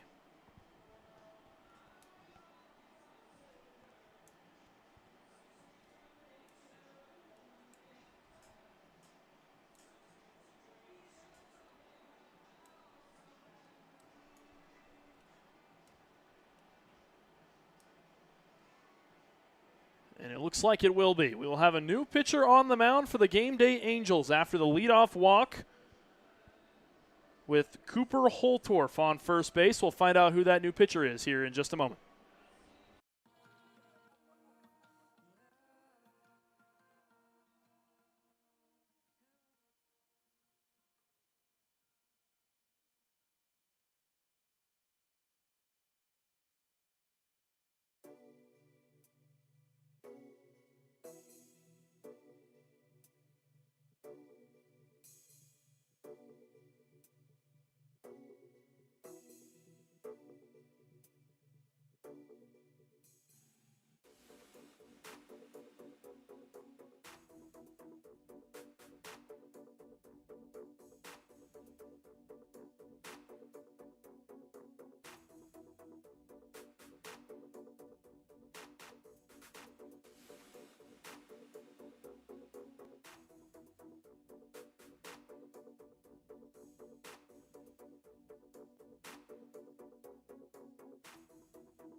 We welcome you back to Larks Park. It's a new arm on the hill. The left-hander Kyle Johnson takes to the mound.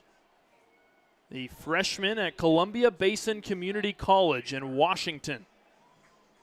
He's a little ways away from college here in western Kansas. He's got a runner on first.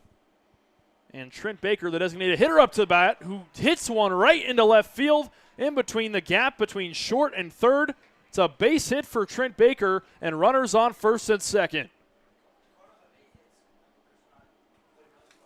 And a good job there by the Larks on the very first batter to face the new pitcher. It's not easy to adjust going from a right-handed arm to a left-handed arm, especially against a guy like Kyle Johnson, who's had a lot of success here for the Angels. But Trent Baker did a good job reading that one, getting the first pitch in play. The first pitch off a new arm in this contest. Very impressive there from Trent Baker. And now the Larks have runners on first and second. We'll see if a new pitcher is going to be the key to success for this Larks team here tonight. First pitch of the at-bat to the three-hole hitter, Hutch Russell, misses down and away. 1 ball and no strikes. Hutch Russell 0 for 1 in the contest. He reached on an E5 his last time up.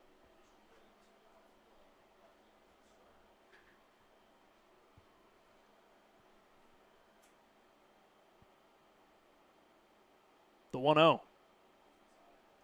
Misses inside. 2 balls and no strikes to the third baseman, Hutch Russell.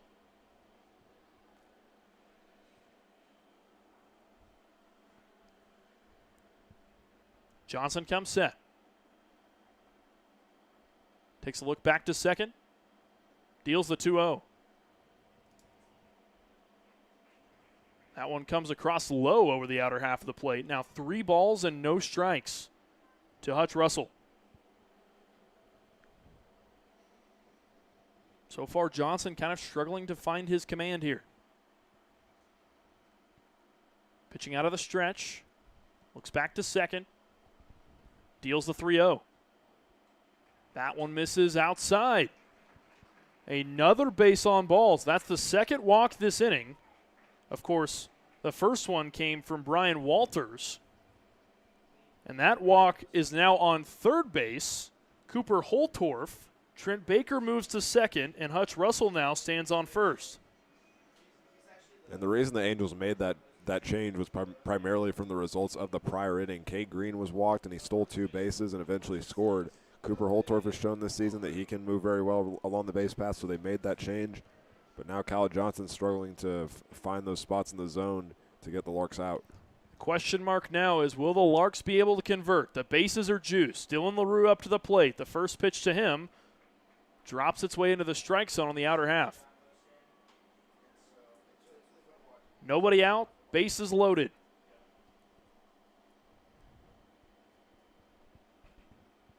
Johnson comes set. Deals the 0-1. LaRue pops that one up out into right field. It's going to go out of play. It'll drop just behind the Gameday Angels bullpen. No balls and 2 strikes to Dylan LaRue. Certainly a very different looking pitch sequence here compared to his first 2 batters that he faced. The 0-2. Misses outside. 1 ball and 2 strikes.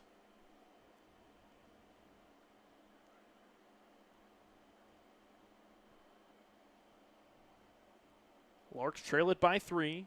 Score of 4-1 against the Gameday Angels. The 1-2. Curveball upstairs. It misses, goes behind home plate. The run from third will score. Holtorf scores on a wild pitch. The runners on first and second advance both to scoring position. The Larks now have the tying run on second base and the go-ahead run at the plate.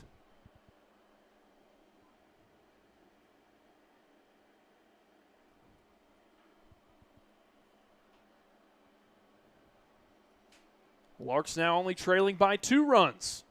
Score of 4-2 now. LaRue awaits the 2-2. Waves his orange bat just behind his helmet. The pitch. A slider over the outer half is struck out to the outfield. Underneath it is a center fielder, Harbison. The runner from third will go home. He comes in standing up. The Larks score another one. An RBI sacrifice fly for Dylan LaRue. The Larks trail it by 1 run by a score of 4-3.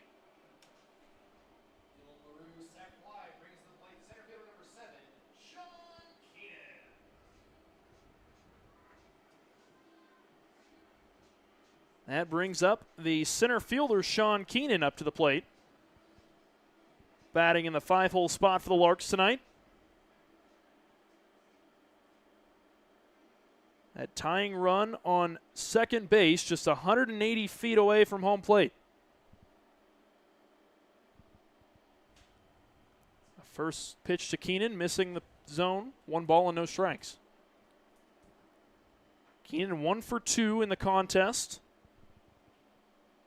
Flew out to second base his last time up, but raced on a double in his first appearance.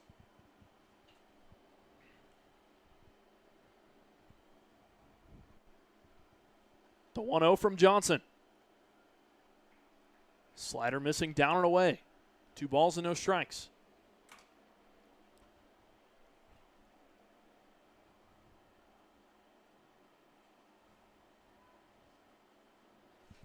That runner on second, Hutch Russell. A tying run for the Larks. Sean Keenan waves that black bat just behind his navy blue helmet. The 2-0. A big swing from Sean Keenan is fouled just behind the plate. That one was in on his hands, and I think he's a little bit upset that he went ahead and swung at that one just based on his body language. 2 balls and 1 strike the count to Keenan.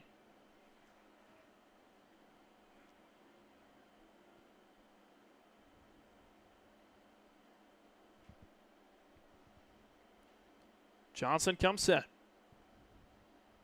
Looks back to second base. Now deals the 2-1. That one's hit right off the barrel of the bat. It goes into deep center field. There to make the catch is James Harbison. The runner from second, Hutch Russell, will stay put. Now it's 2 down for the Larks here in the bottom of the 6th. And I think Hutch Russell wanted to go to third, but Harbison just launched that one from center field. He didn't even need the cutoff. And I think that was the right decision there to stay at second base. Of course, James Harbison, a pitcher himself, has quite the arm. He was really throwing pretty high velocity pitches on Tuesday night. And now out in the outfield, showing his arm on full display. Cade Green now up to the plate, batting in the 6-hole spot for the Larks. He's 0 for 2 in tonight's contest. He scored the first run of the contest for the Larks. Reached base on a base on balls his last time up.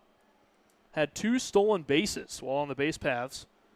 And had a sacrifice fly in the bottom of the 2nd. He starts the count 0-1 against Johnson. Johnson takes a look back to second. Deals the 0-1. That one misses outside. Green tells Russell to stay over at second base. 1 ball and 1 strike is the count.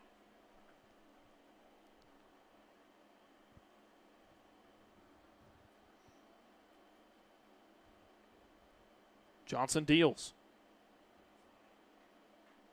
This time right up the pipe, but just a little bit too low for the home plate umpire, Randy Jordan's liking. That one pitch was just below knee high.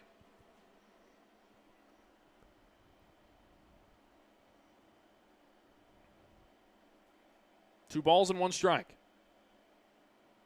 Johnson takes a deep breath. Now deals. That pitch comes right across Main Street. Now 2 balls and 2 strikes to the second baseman, Green.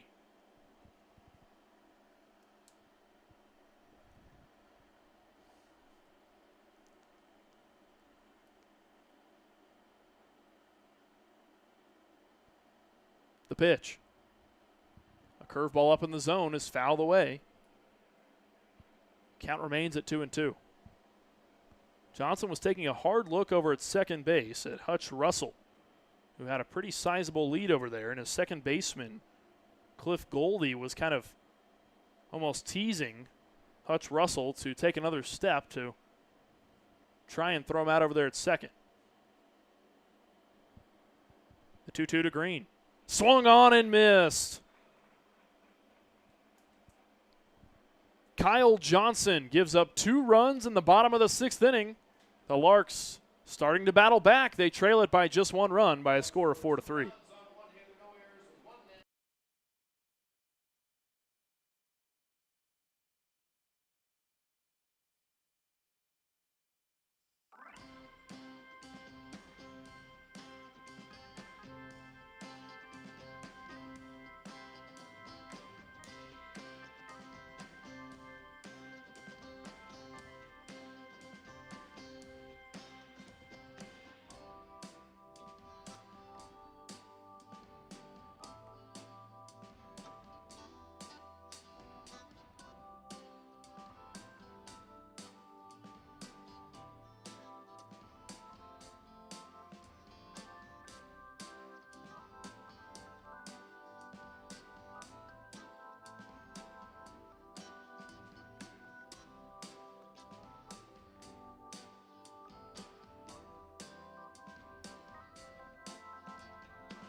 Back here at Larks Park for the top of the 7th inning after the Larks just scored 2 runs on 1 hit, and they left only 1 runner on base in the bottom of the 6th. The leadoff batter for this inning is Tyler Tiedemann, who pops this one up, and backpedaling is Dylan LaRue, getting the catch for the first out on the first pitch of the inning. Certainly a tricky catch there for Dylan LaRue, but he was able to make the catch, which is what is important here in the top of the 7th inning, with this game being as close as it is with a 1-run deficit. The Larks have a new pitcher coming in place for Ty Schmeidler. This is his first appearance on the mound this season. It's number 3, Rainer Bean, the only Larks player listed as playing 3 positions. He plays the middle part of the infield at shortstop and second base, and he is also a right-hander.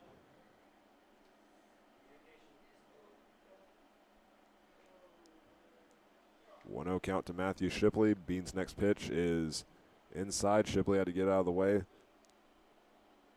now it's 2-0. Well, we expected this one to be a bullpen night for the pitching staff, and seems like that Frank Leo's pretty much parsed it off that way, with 3 innings for Fredrich and 3 innings for Schmeidler. Another one inside, and Shipley's ahead with 3 balls. Looking at Rainer Bean this last season at Murray State Community College, he made 1 appearance in 1 inning. That was a save. Did not give up any hits or runs for the Aggies. His next pitch is on the way, and this one just misses the zone for ball 4.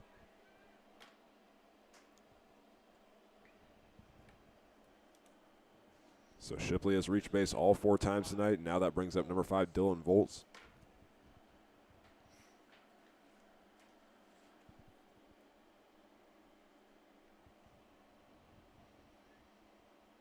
Volz has struggled at the plate tonight, 0 for 3 in the outing with a line out, a ground out, and a strikeout. Bean sends this one right down Broadway for strike 1. Volz was also 0 for 3 yesterday with a walk. He reached on an error, but in the end had 2 runs from those 2 times he got on base.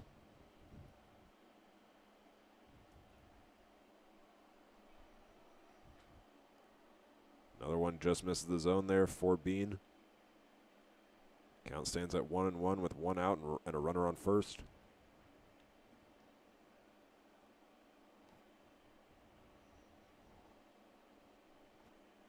The next 3 batters up for the Angels are responsible for 3 of their first 4 runs tonight. Count is 2 balls and 1 strike to the junior from Parker, Colorado.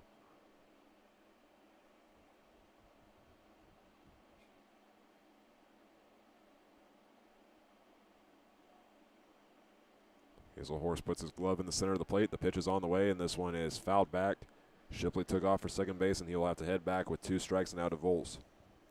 Yeah, and I think Volz, his eyes got really big on that pitch because it was a pitch that was pretty much right over the dish. A lot of times, if you know a guy's stealing, you won't swing the bat, especially if it's if you only have 1 strike. But in that instance, it was a pitch that was so hittable that he decided he was going to take a hack at it.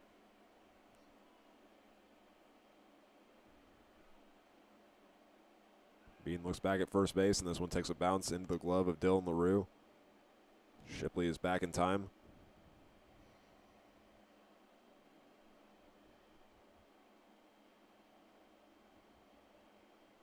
LaRue continues to cover the bag as Shipley leads again.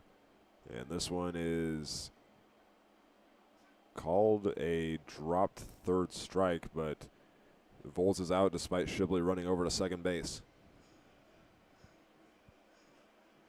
Well, he ran over to first base. I'm interested to I thought on a drop third strike, if you run to first, you're safe. But I don't know. Maybe I don't know. That's odd. Oh, okay. All right, well, we're just now getting word that there is no such thing as a drop third strike in this league. Oh. Oh, okay. I'm tracking now. Sorry, I didn't hear you guys right the first time. Well, we appreciate our scorekeepers over there and our PA announcer tonight to help us out on that. There was a runner on first base, so he couldn't reach on a drop third strike. That makes much more sense now. So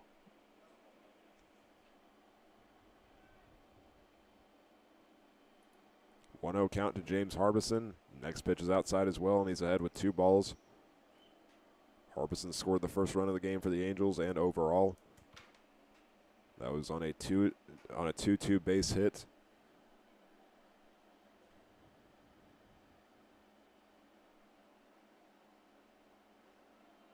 And another one left upstairs there for the Angels. For the second time in 3 batters, they work with a 3-0 count. That one that walked was Shipley, who's at second.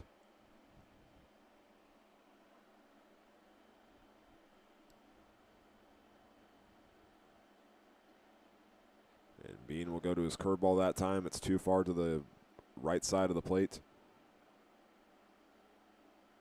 And that one is called ball 3. The count is now 3-1.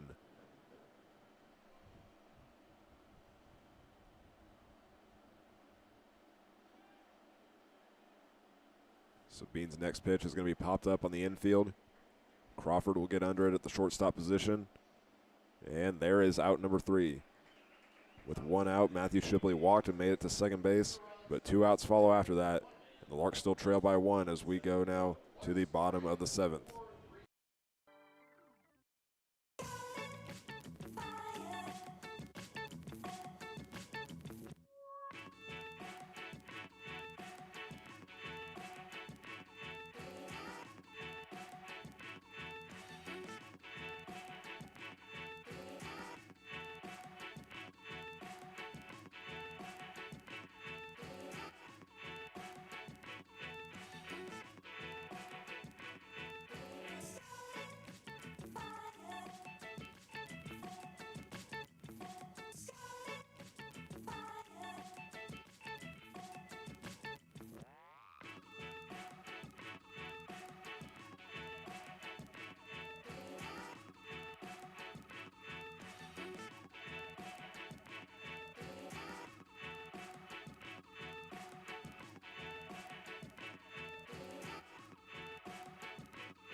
Austin Crawford leads off the bottom of the 7th inning as the Larks are trying to take their first lead of the night. The Angels got all 4 of their runs in the 4th inning, and they've led since then. The Larks scored 1 run in the 5th and 2 in the 6th. And Kyle Johnson is back to the mound. He's a freshman left-hander from Coeur d'Alene, Idaho. And he starts with a 1-0 count to Austin Crawford. It certainly seems like and feels like the momentum is starting to shift into the Larks' direction, at least over this last couple innings. Johnson's next pitch is on the way, and this one's a line drive into left field. Shipley will run back for this one, and will this stay fair?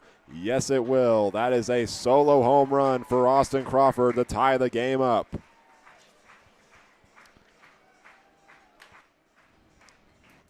Well, I was just talking about the momentum shifting in the Larks' direction, and now I think it's safe to say, as Austin Crawford's about to ride his horse back on into the dugout, that the momentum has officially shifted, as now the Larks have tied this one up at 4 apiece. Home run number 15 on the year for the Larks for Austin Crawford. That is number 2. And now the Larks will bring up number 9, Braden Cox. He brought home the first run of the game back in the 5th inning. Cade Green walked, stole 2 bases, and then Braden Cox got him on a sacrifice fly to center field. First pitch just misses on the outside for ball 1.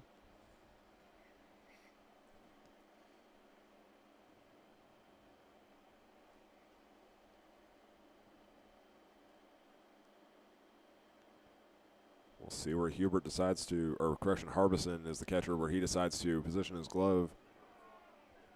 He gets this one in the low part of the zone on the outside. 1 ball and 1 strike now to Braden Cox.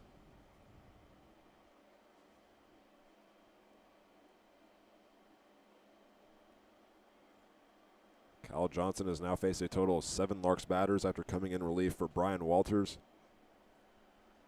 And now the count is tied up 2-1.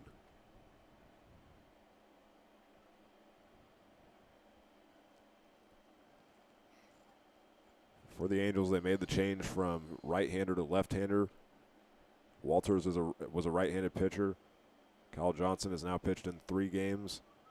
He pitched an inning each in his first 2 appearances, only giving up 2 hits, no runs, and 5 of the 6 outs that he recorded were strikeouts.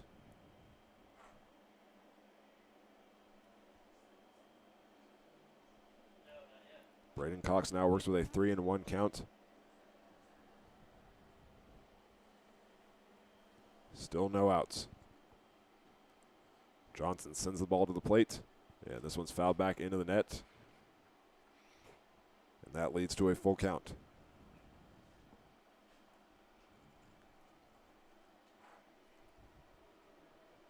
Dylan Hazelhorse is in the on-deck circle. Cooper Holtorf is the first batter in the Larks order. He is in the hole.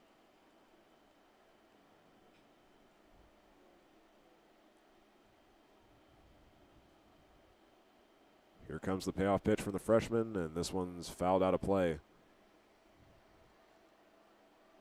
Landing just behind a pickup truck, so no one's windshield's getting shattered on that foul ball.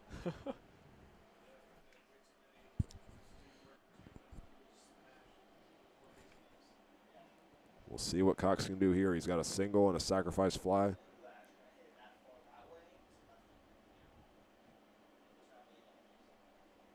Johnson looking for his 2nd strikeout of the night, and he's not going to get it just yet. On the full count, Braden Cox will walk down over to first.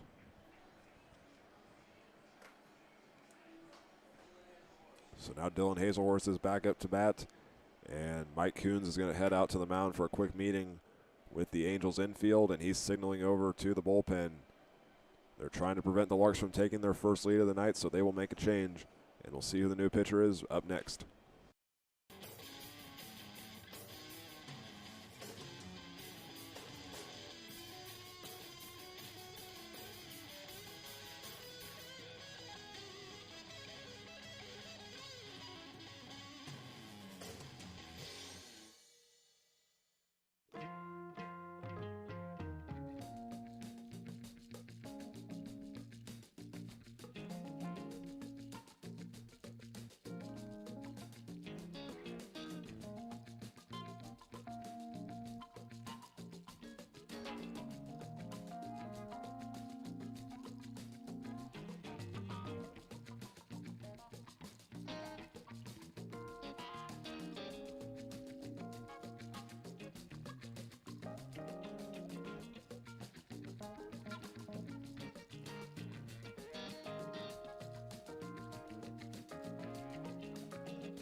For the second time tonight, the Game Day Angels make a call down to the bullpen. The new pitcher is one that the Larks have already seen in this series. It's number 8, Cole Fenton, the right-hander from Mesa Community College. 2 nights ago, he pitched a total of 2 innings, only giving up 1 hit, did not give up any runs, and recorded 5 strikeouts in the 7 batters that he faced. His first batter tonight is Dylan Hazelhorst. And Eli's going to go down to the camera and get it fixed. It got a little crooked in between that timeout where they brought Cole Fenton into the game. And Hazelhorst will start with an 0-1 count after fouling that one off. Trying to get the Larks fans some discounted drinks, as he is tonight's 8th Street Liquor beverage batter. We still got a pretty good number of people here in attendance tonight for the final part of this 3-game series. And now an attempted steal down to second. And the only one closest to the bag was Cliff Goldie, who was actually more closer to first. That will send Braden Cox to second, as Goldie actually had to make that catch on the run, going away from the second base bag. The count is 1-1 to Dylan Hazelhorst, and the Larks have a runner in scoring position with no outs. And Eli's back up here in the booth. Again, thank you to him for going down and fixing the camera. Tied count now for Hazelhorst at 2-1.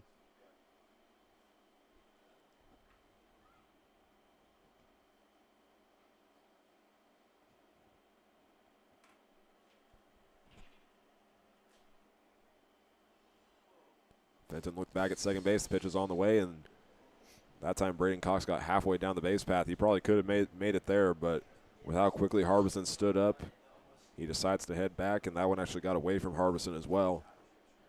Well, what really stands out to me in this game is the Larks' ability so far to manufacture runs. Kyle Johnson only gave up 1 hit in his time on the mound this evening, and yet somehow gave up 3 runs while he was on the hill, could potentially a 4th earned run here if Cox is able to make it around the base paths. This time Cox will head down to third base, and the first baseman will field it. Now there's a throw down to first, and they're going to call Dylan Hazelhorst safe.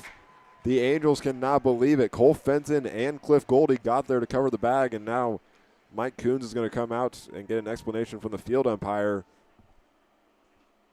The 8th Street Liquor beverage batter is on first, but we'll see if the appeal will change the field umpire's mind. That infield single sent Braden Cox over to third, meaning the Larks' first lead is 90 feet away from home plate. And it does not look like that the field umpire is going to change his mind, and now he's actually calling the home plate umpire, Randy Jordan, over. It's a really tricky play to call, to make a call on. There were so many bodies over there by first base. I counted, I think, 2 or 3. I think there were 3 infielders over there. The pitcher, the first baseman, and the second baseman all over by the bag. And then, of course, Dylan Hazelhorst was sliding in head first. So it was such a hard call to make for the field umpire to make that, especially because he was standing almost over by the shortstop to make that call. And so it looks like they're going to give Dylan Hazelhorst a courtesy runner, but props to him for reaching out, making that extension to go ahead and come in safe at first base. There's a lot of things out there that kind of refute the fact that sliding into first base is beneficial to get runners quicker, but there's certain situations like that one right there where sliding into first base is the right decision. Great job by Dylan Hazelhorst. It is the old reliable courtesy runner Carson Lyles that now occupies first base for Dylan Hazelhorst. And the Larks are back to the top of their order for the 4th time tonight with Cooper Holtorf swinging and missing at the first pitch. He's now down 0-1. Just thinking back to where this all started from, that solo home run from Austin Crawford, although it didn't get anybody on base, it really was a confidence boost for this Larks team as they've really been able to produce some offense since then. Now Holtorf will work with 2 strikes as he swings and misses at that one in the top part of the zone.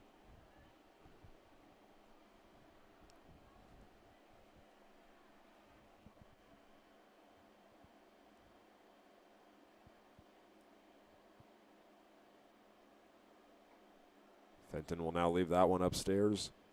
Holtorf doesn't take a swing at it, and the count is 1-2. Fenton just played his freshman year at Mesa Community College, where he was a redshirt.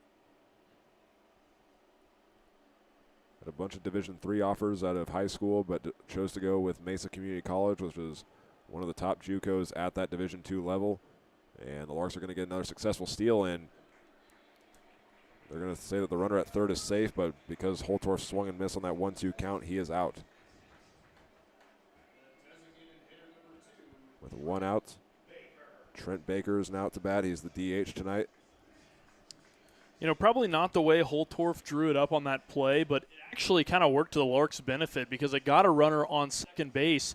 And because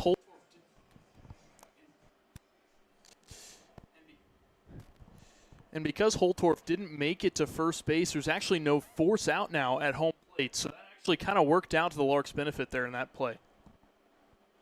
The catcher, Harbison, will come out of his stance, and that one's going to be called ball one. Sorry, folks. I'm having a little bit of technical difficulties here with my microphone this evening. I'm trying to get it in the right exact position so that it'll let me talk. Next pitch on the way from Fenton is a swing and a miss, and now Trent Baker works with 1-1 in the count. As I was talking about, Fenton was a redshirt at Mesa Community College this last season, one of the top JUCOs in the country. You're playing in warm weather down there, and I believe that in that part of the country, that's where a lot of MLB teams do spring training in the Cactus League. It's in that same metro area. You got teams, of course, like the Royals who have their spring ball out in Surprise, Arizona. So I would imagine there are probably a decent amount of scouts in that area too that I would imagine probably go to some of those games, maybe not the community college level, but you get what I mean, where they probably go and scout some of the teams around that area. A big hit there by Baker, and the throw down to first is in time, but that doesn't matter. The Larks have their first lead of the night as Braden Cox scores from third.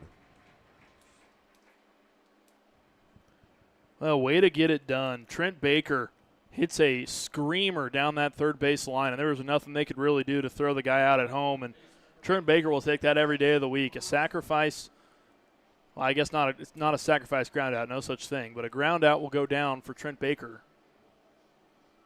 But regardless, I guess it's sacrifice fielder's choice will be what it'll go down on the scorebook as, but I'll take that any day of the week.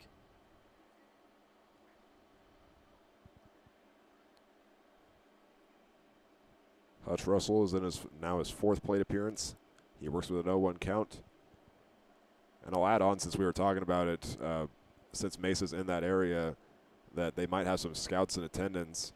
That's because I'd say they'd have to because of how popular the JUCO route is nowadays for college players. As this one's popped up for Hutch Russell with 2 outs. The right fielder comes in for it. And Hubert's got the catch for the third and final out of the inning. But thanks to a home run from Austin Crawford and Braden Cox walking and being brought home by Trent Baker, the Larks had their first lead of the night at 5-4.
Larks scored 2 runs on 2 hits and left 1 runner stranded in the bottom of the 7th inning as they have their first lead, and they are making a change on the mound to start the top of the 8th.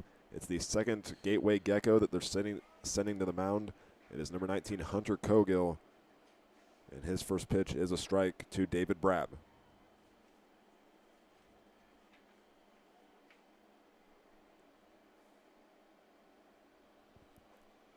Another pitch left upstairs there. Brab now works with a 1-1 count. He's 1 for 3 on the night with a single and then a ground out and a fly out.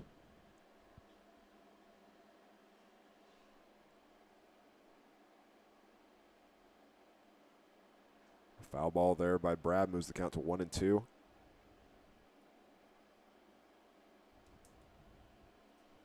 Hunter Cogill making his 4th appearance as a relief pitcher this season.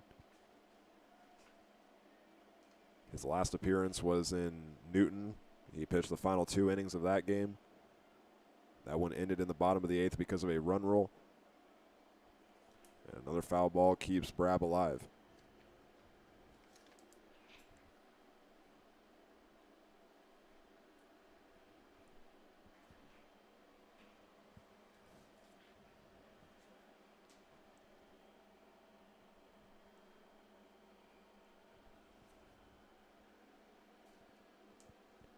Cogill looking for the strikeout. The pitch is on the way, and that one's left upstairs, evening the count up with 2 balls and 2 strikes.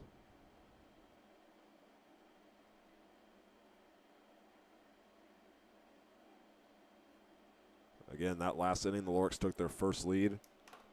It was a 0-0 ball game through the first 3 innings, and then the Angels scored the first 4 of the game. As this one's popped up, Dylan LaRue's going after it, makes the catch right in front of the Angels dugout on the run for the first out of the inning.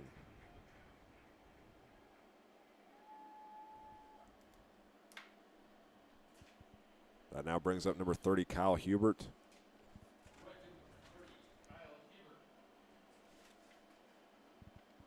So Hunter Cogill here is going to pitch to his college teammate. Kyle Hubert is a freshman at Gateway who led the Geckos with a .358 batting average on 59 hits. He also scored 33 runs. He will show bunt on this pitch. And the count now advances to 0-1.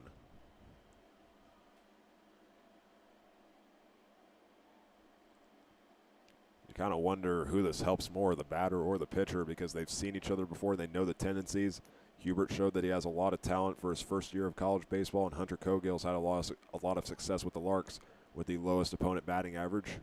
You know, I'd almost assume it would help the pitcher more, or the batter rather, just because you've seen the way that a pitcher's pitch might break, or you've seen the way that they might handle certain pitch sequences. But it's really hard to say. I think sometimes it might even hurt some batters or some pitchers because they'll get in their head about it too much. They'll show bunt again, and that one will go foul. So now Hubert has to swing with 2 strikes.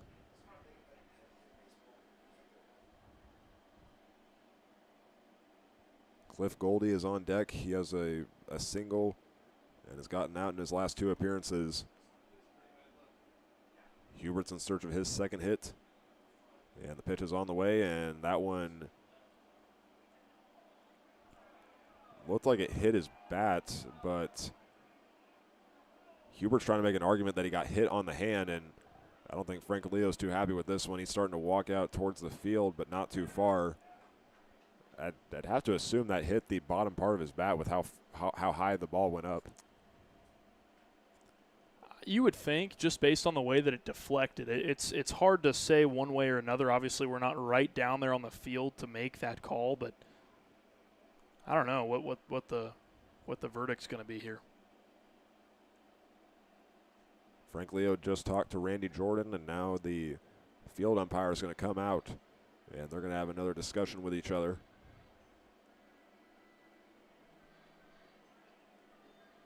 Another problem for us is that we couldn't hear what sound that ball made when the contact was made.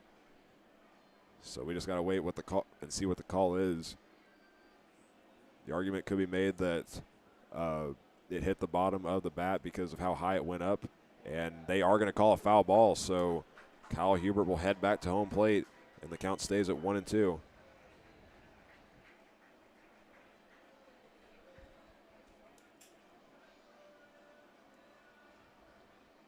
And another thing that he did, because this one's called a foul ball, is that he tried to sell it, that it hit his hand. You saw him kind of walking away and then looking at the umpire and shaking his hand like this.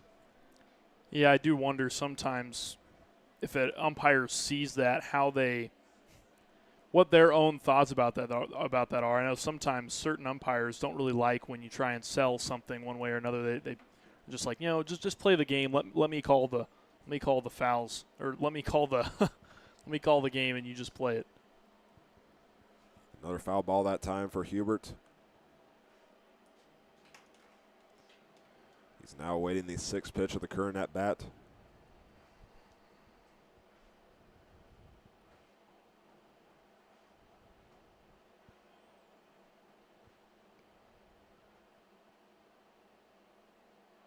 And that one's going to be left upstairs. Hubert did not go around. He stays alive with 2 balls now. He kept his arms pretty tucked into himself there. It was really hard for him to really fully go around on a pitch like that. He thought about it, though. It was a very enticing pitch there.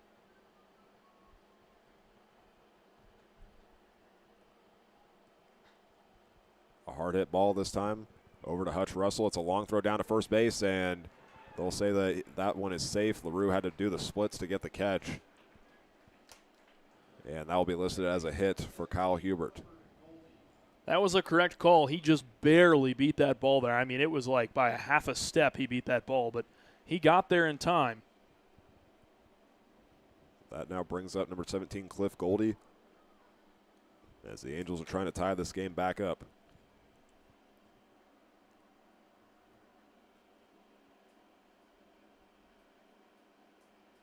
Swing and a miss. He's now down 0-2.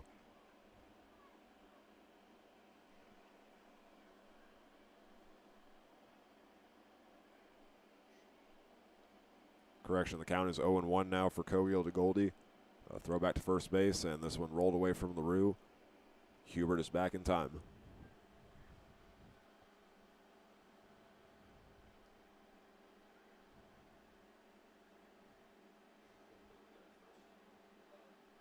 Goldie's trying to get his second hit of the night. The pitch is on the way, and this one will be popped out of play. He's now down with an 0-2 count. It's exactly where Hunter Cogill wants to be in a count like this. He gets ahead early in the count. Now he can really work the zone a little bit here on an 0-2 count. Doesn't necessarily need to throw a challenge pitch on this at bat. Just one more strike is needed for the second out, and Cogill gets it, putting it on the inside part of the plate. It's a swing and a miss for Cliff Goldie. And the Larks just need one more out to retire the side. That was a very crucial out there for Cogill. Beautifully placed pitch, actually. He was able to get him kind of jammed up on the inside edge of the strike zone, and it was close enough that Cliff Goldie couldn't just let it go by. There was nothing he could really do to not swing at that pitch. It would have taken a very keen eye, and as fast as that's coming in, that would have been really hard to lay off of.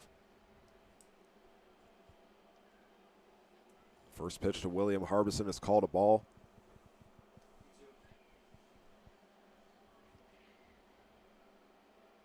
Kyle Hubert's over at first base taking a lead.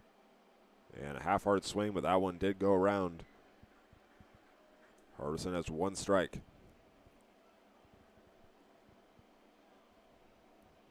We'll see what Hubert decides to do over at second base, or at first base, excuse me. He has a team-high 4 stolen bases coming into tonight's game. This one's popped up. Running after it is Cox, and he's got the catch for the third and final out of the inning. And we'll see if the Larks can get some insurance runs in the bottom half and then respond to the pitching once again in the top of the ninth. The conclusion of tonight's game is up next.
back here at Larks Park. It's the middle part of the Larks order. Still facing Cole Fenton, the second relief pitcher of the night. And the leadoff batter this inning is Dylan LaRue. Started with the ball and then swings and misses at the second pitch for strike one. Fenton playing in his second game of the series against the Larks. He pitched in the first game for 2 innings. And a swing and a miss. Dylan LaRue's now down 1-2. Fenton has yet to give up a run. Has given up 1 hit and recorded 1 strikeout since coming in at the start of the 7th inning. And this one's a fly ball into right field, and making the catch after a short jog is number 30, Kyle Hubert, for the first out. That was a really well hit ball by Dylan LaRue. Just drilled it out into right field. Unfortunately, the one spot he drilled it was right where Hubert was at. So, if you're LaRue and you're jogging back to the dugout right now, you can't be upset about that at bat because you found the pitch you wanted. You made good contact with it. It just didn't fall your way.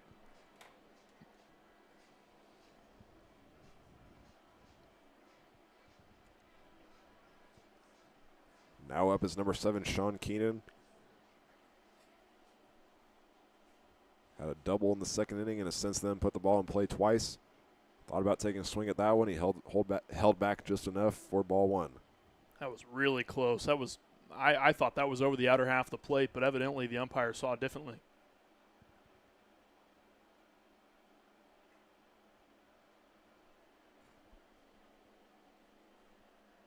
Count now stands at 2-0 to Sean Keenan. 3 of the Larks' 5 runs are up next. That's Cade Green, Austin Crawford, and Braden Cox. Austin Crawford had that solo home run in his last appearance in the prior inning. That gave the Larks the tie and completely shifted the momentum. Sean Keenan has 3 balls and no strikes to work with 1 out.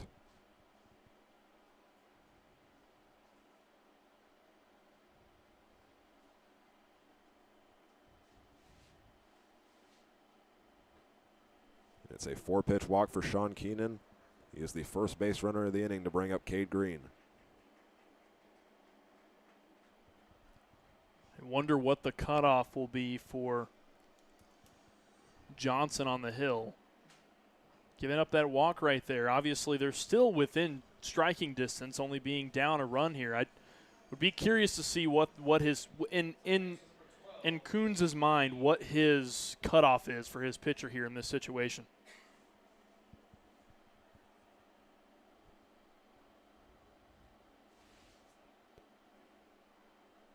First pitch to Cade Green is called strike 1 on the lower half of the plate.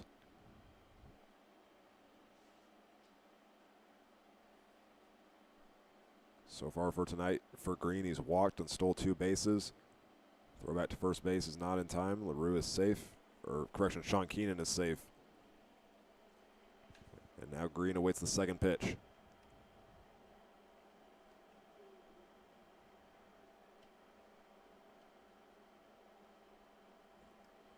Fenton goes to his changeup that time. It's left upstairs for ball 1.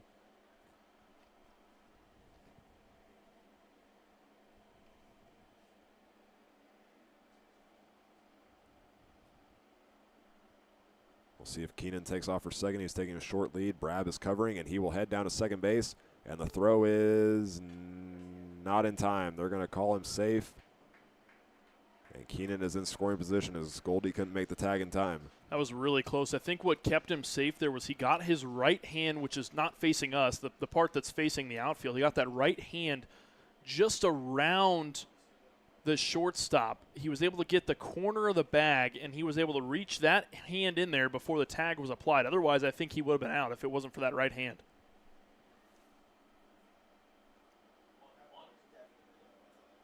The scoreboard reads that the count is 1-2 to Cade Green.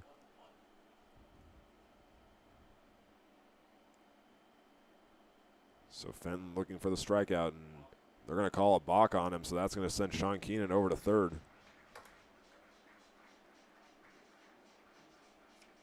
There is 1 insurance run for the Larks over at third base.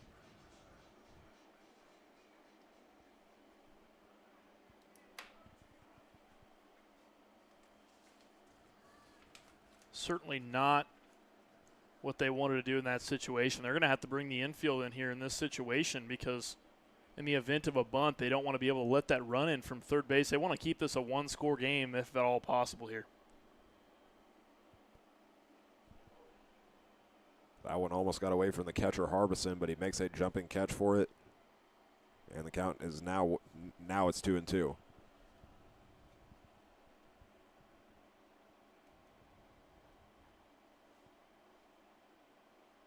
The catcher wants this one low and inside. Fenton delivers the pitch. This one's a chopper over to the third or to the shortstop, Peyton Mitchell. The throw to first is in time, and Keenan stays put at third. That was the exact purpose of bringing the infield there in on that exact play, because if there is a shallow ground ball, it prevents that runner from third base scoring at home. They can have an easier throw back to home plate.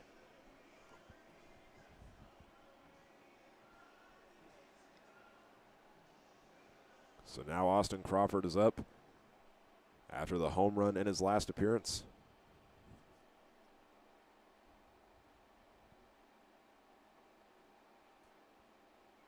And his first pitch is called strike one.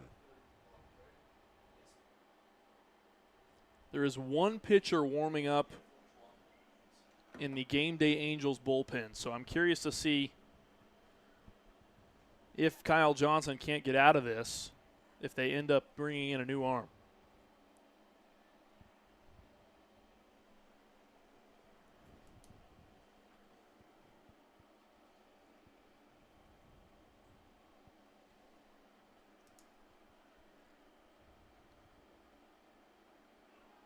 And this one gets in on the low corner, and strike three will be called to Austin Crawford for the third and final out. So the Larks will hold a one-run lead going into the final inning. The final inning is up next when we come back here on the Larks Network.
The Larks send Hunter Cogill back to the mound to get the final three outs and give the team their first 10-0 start in their 80-year history. The first pitch is called strike one to Peyton Mitchell. 0 for 2 on the night, was hit by a pitch in the fourth inning and then eventually scored.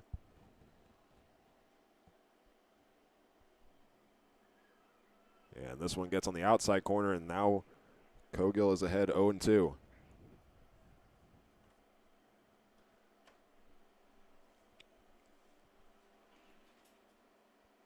He's going for another strikeout, and he gets it. A swing and a miss there to Peyton Mitchell. Gets the first out of the inning and gives Hunter Cogill his third strikeout of the day and 14th on the year. Well, that's the way you want to start the top of the ninth inning. Great job from Hunter Cogill to be able to just pinpoint that pitch right where he wanted it to and generate that swing and miss. Tyler Tiedemann in the 9-hole spot will come up to bat. He's reached once because of an error in the 4th inning. That error scored the two runs. Kyle Hubert and Peyton Mitchell in the 4th inning. The Angels jumped out to that 4-0 lead, and the Larks have scored all 5 runs since. Pop up this time on the 0-1 count. We'll get Tiedemann down 0-2.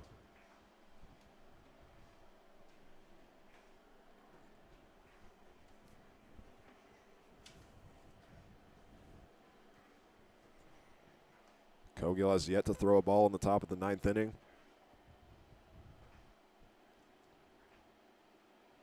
He kicks and deals. And it's another swing and a miss and back-to-back strikeouts for the sophomore from Gateway Community College. That pitch was pretty. Man, he kind of made Tiedemann look like a little bit of a fool up there at the plate. Just that pitch location was just so precise. He had that slider finishing over that left-handed batter's box and got him to reach out on that pitch. Excellent job.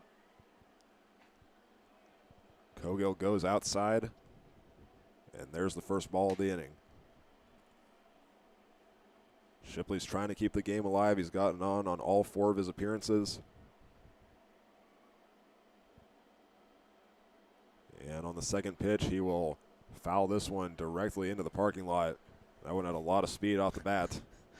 I would say if that hit a windshield, that would certainly be a broken one. It'd also give you a free souvenir waiting on your dashboard. This is true. This is true.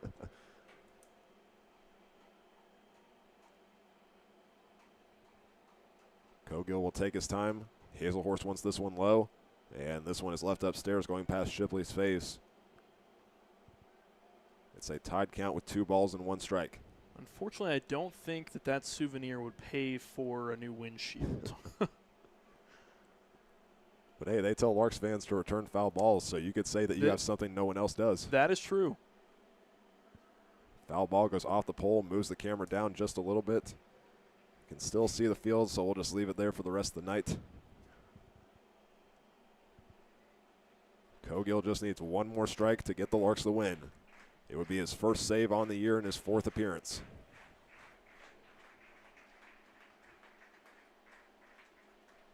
Yeah, I'm not quite sure what happened there over at first base. I think did the ball come in from the Angels bullpen? I think so. I don't know where it came. I think it did. I see a guy running down there to go open the bullpen again, so it must have. Here's the pitch from Cogill, and this one's a chopper and fielded by Dylan LaRue, and the Larks are off to a 10-0 start as they win 5-4. Well, a historic season, the 80th season in Larks history, and a historic start. 10-0, the first time in Hayes Larks history. What a start to the season. The Hayes Larks are playing some good baseball here in the early parts of their season. Final score, they win it in 9. Larks 5, Angels 4. They come back being down 4-0 after giving up 4 runs in the top of the 4th inning. They come back to win it. They grind it out for the rest of the contest. They score 1 in the bottom of the 6th, or 1 in the bottom of the 5th rather, 2 in the bottom of the 6th, 7 in the bottom of the 2 in the bottom of the 7th. What a grind for this Larks squad, and what a win. Certainly one to be proud of. I'm going to step aside for just a moment, and then we'll go down to Hank for our post-game interview. Don't go anywhere. You're watching the Larks Network.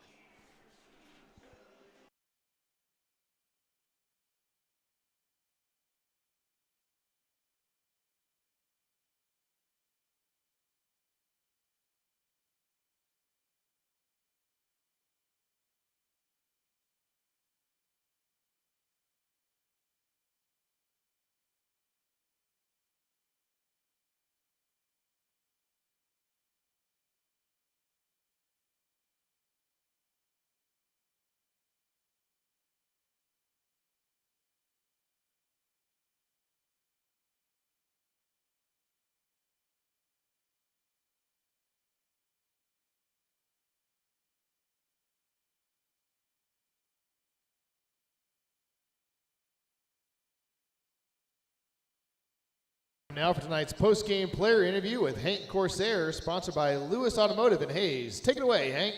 Thank you, Seth. I'm here first with Austin Crawford, who had the solo home run tonight that tied the game up. What did you notice on that pitch? I was just sticking with my approach, seeing a fastball and get the barrel head out, and he left one over the middle, and I was able to put a good swing on it. And your first two appearances tonight were against a right-handed pitcher. So to get your first hit, did you make any adjustments before facing a left-hander? Not really, just sticking with my approach. Nothing really changed. And what can you guys say about this home crowd tonight, especially because now the Larks have now won 20 straight games at home? I mean, it's awesome. You guys are awesome. Go Larks. Give it up for Austin Crawford, ladies and gentlemen. I'm now here with Hunter Cogill, who got the save tonight. How did you approach such a close game? We just got a good team here. I was looking to do some damage in the zone, and we did pretty well. And you've only given up 2 hits in 4 appearances, so what has allowed you to prevent your opponents from putting the ball in play? Just attacking the zone and trusting my stuff. We got a really good pitching coach here, and he helps us a lot, and we just have gritty innings and get through it. So. And just like I asked Austin, what can you say about this crowd tonight? It's a great crowd. This is a great city. I'm glad to be here. Well, congrats on the save tonight, ladies and gentlemen. Hunter Cogill. Thank you. We appreciate Hank for conducting our on-field post-game interview with tonight's star players. Hank is on his way back up. We'll have our post-game show with our final thoughts and then our sign-off. So don't go anywhere. Our post-game show next.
For the first time in their entire history that dates back all the way to 1946, the Larks are off to a 10-0 start, getting a win tonight over the Gameday Angels 5-4 in one that was very close. Welcome to the postgame show, everybody. Hank Corsair, Eli Blankenship.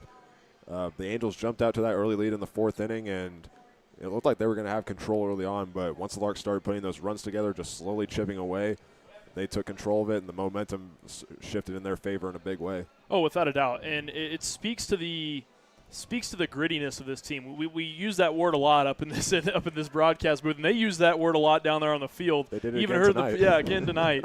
It seems like that is the golden word for this team. It's grit, and they show it night in and night out. Last night we saw them deal with adversity really for the first time, for pretty much the whole season.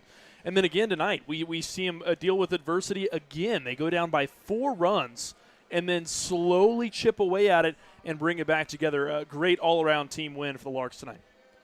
And you got to wonder where the Angels are going to go from here after getting swept. They're trying to put some wins together. This is their 15th season as a program, and it feels like they did one thing right in each of the first 2 games tonight. They were doing everything right early on, and then it just kind of fell apart. Now that they move on to the later parts of their season, how they approach it, especially because they'll see the Larks again for a 2-game series on July 2nd and 3rd in Colorado. Certainly a disappointing outcome for them tonight, not the outcome they were hoping for in this contest. I think this Angels team is a solid team. They've got good players. They've got good pieces. Their pitching staff looks pretty solid. And so I think the important thing for the Gameday Angels to remember about this series is, we played good ball. We gave our best effort, especially in Game 3 they gave their best effort. But the Larks just gave them just a little bit extra effort than what the Angels did when it came down the pipe. And I think it just speaks to the talent that this Larks team has and the ability to come back against a really solid team like the Gameday Angels. And we're still early on in this season, and the Larks are back to action tomorrow. They have a chance already for a season sweep going against the Newton Rebels. They've already done it with the 4 games that they played against the Colorado Lumberjacks, winning all those. They swept the Newton Rebels last year. They have a chance to do it again. And just 4 days ago, they beat the Rebels in a run rule. Yeah, and that would be another great momentum builder for this team. And with a 10-0 start like they have, I mean, you just wonder, how long will this go? Will this go all season? Who knows? I mean, this team looks really good right now, and I'm really excited to see what the future holds for this Lark squad. Well, we still got a lot of games to go, but for now, the Larks can celebrate a 10-0 start as they win 5-4, and they will be back in action tomorrow night against the Newton Rebels at a 7 o'clock start time. That will be First Responders Night here at Larks Park. They will get Saturday off after that, and then on Sunday they will welcome the Dodge City A's. And now for the Gameday Angels, looking ahead at what they have next. I'm going to pull up Game Changer real fast, make sure I'm getting the right schedule for them up next. The Angels will head down to Dodge City tomorrow for a 2-game series starting at 7 p.m. for both nights on the 19th and the 20th. So that's going to wrap up our coverage of tonight's game. Thank you all for tuning in. My name is Hank Corsair, joined alongside by Eli Blankenship. And good night from Larks Park.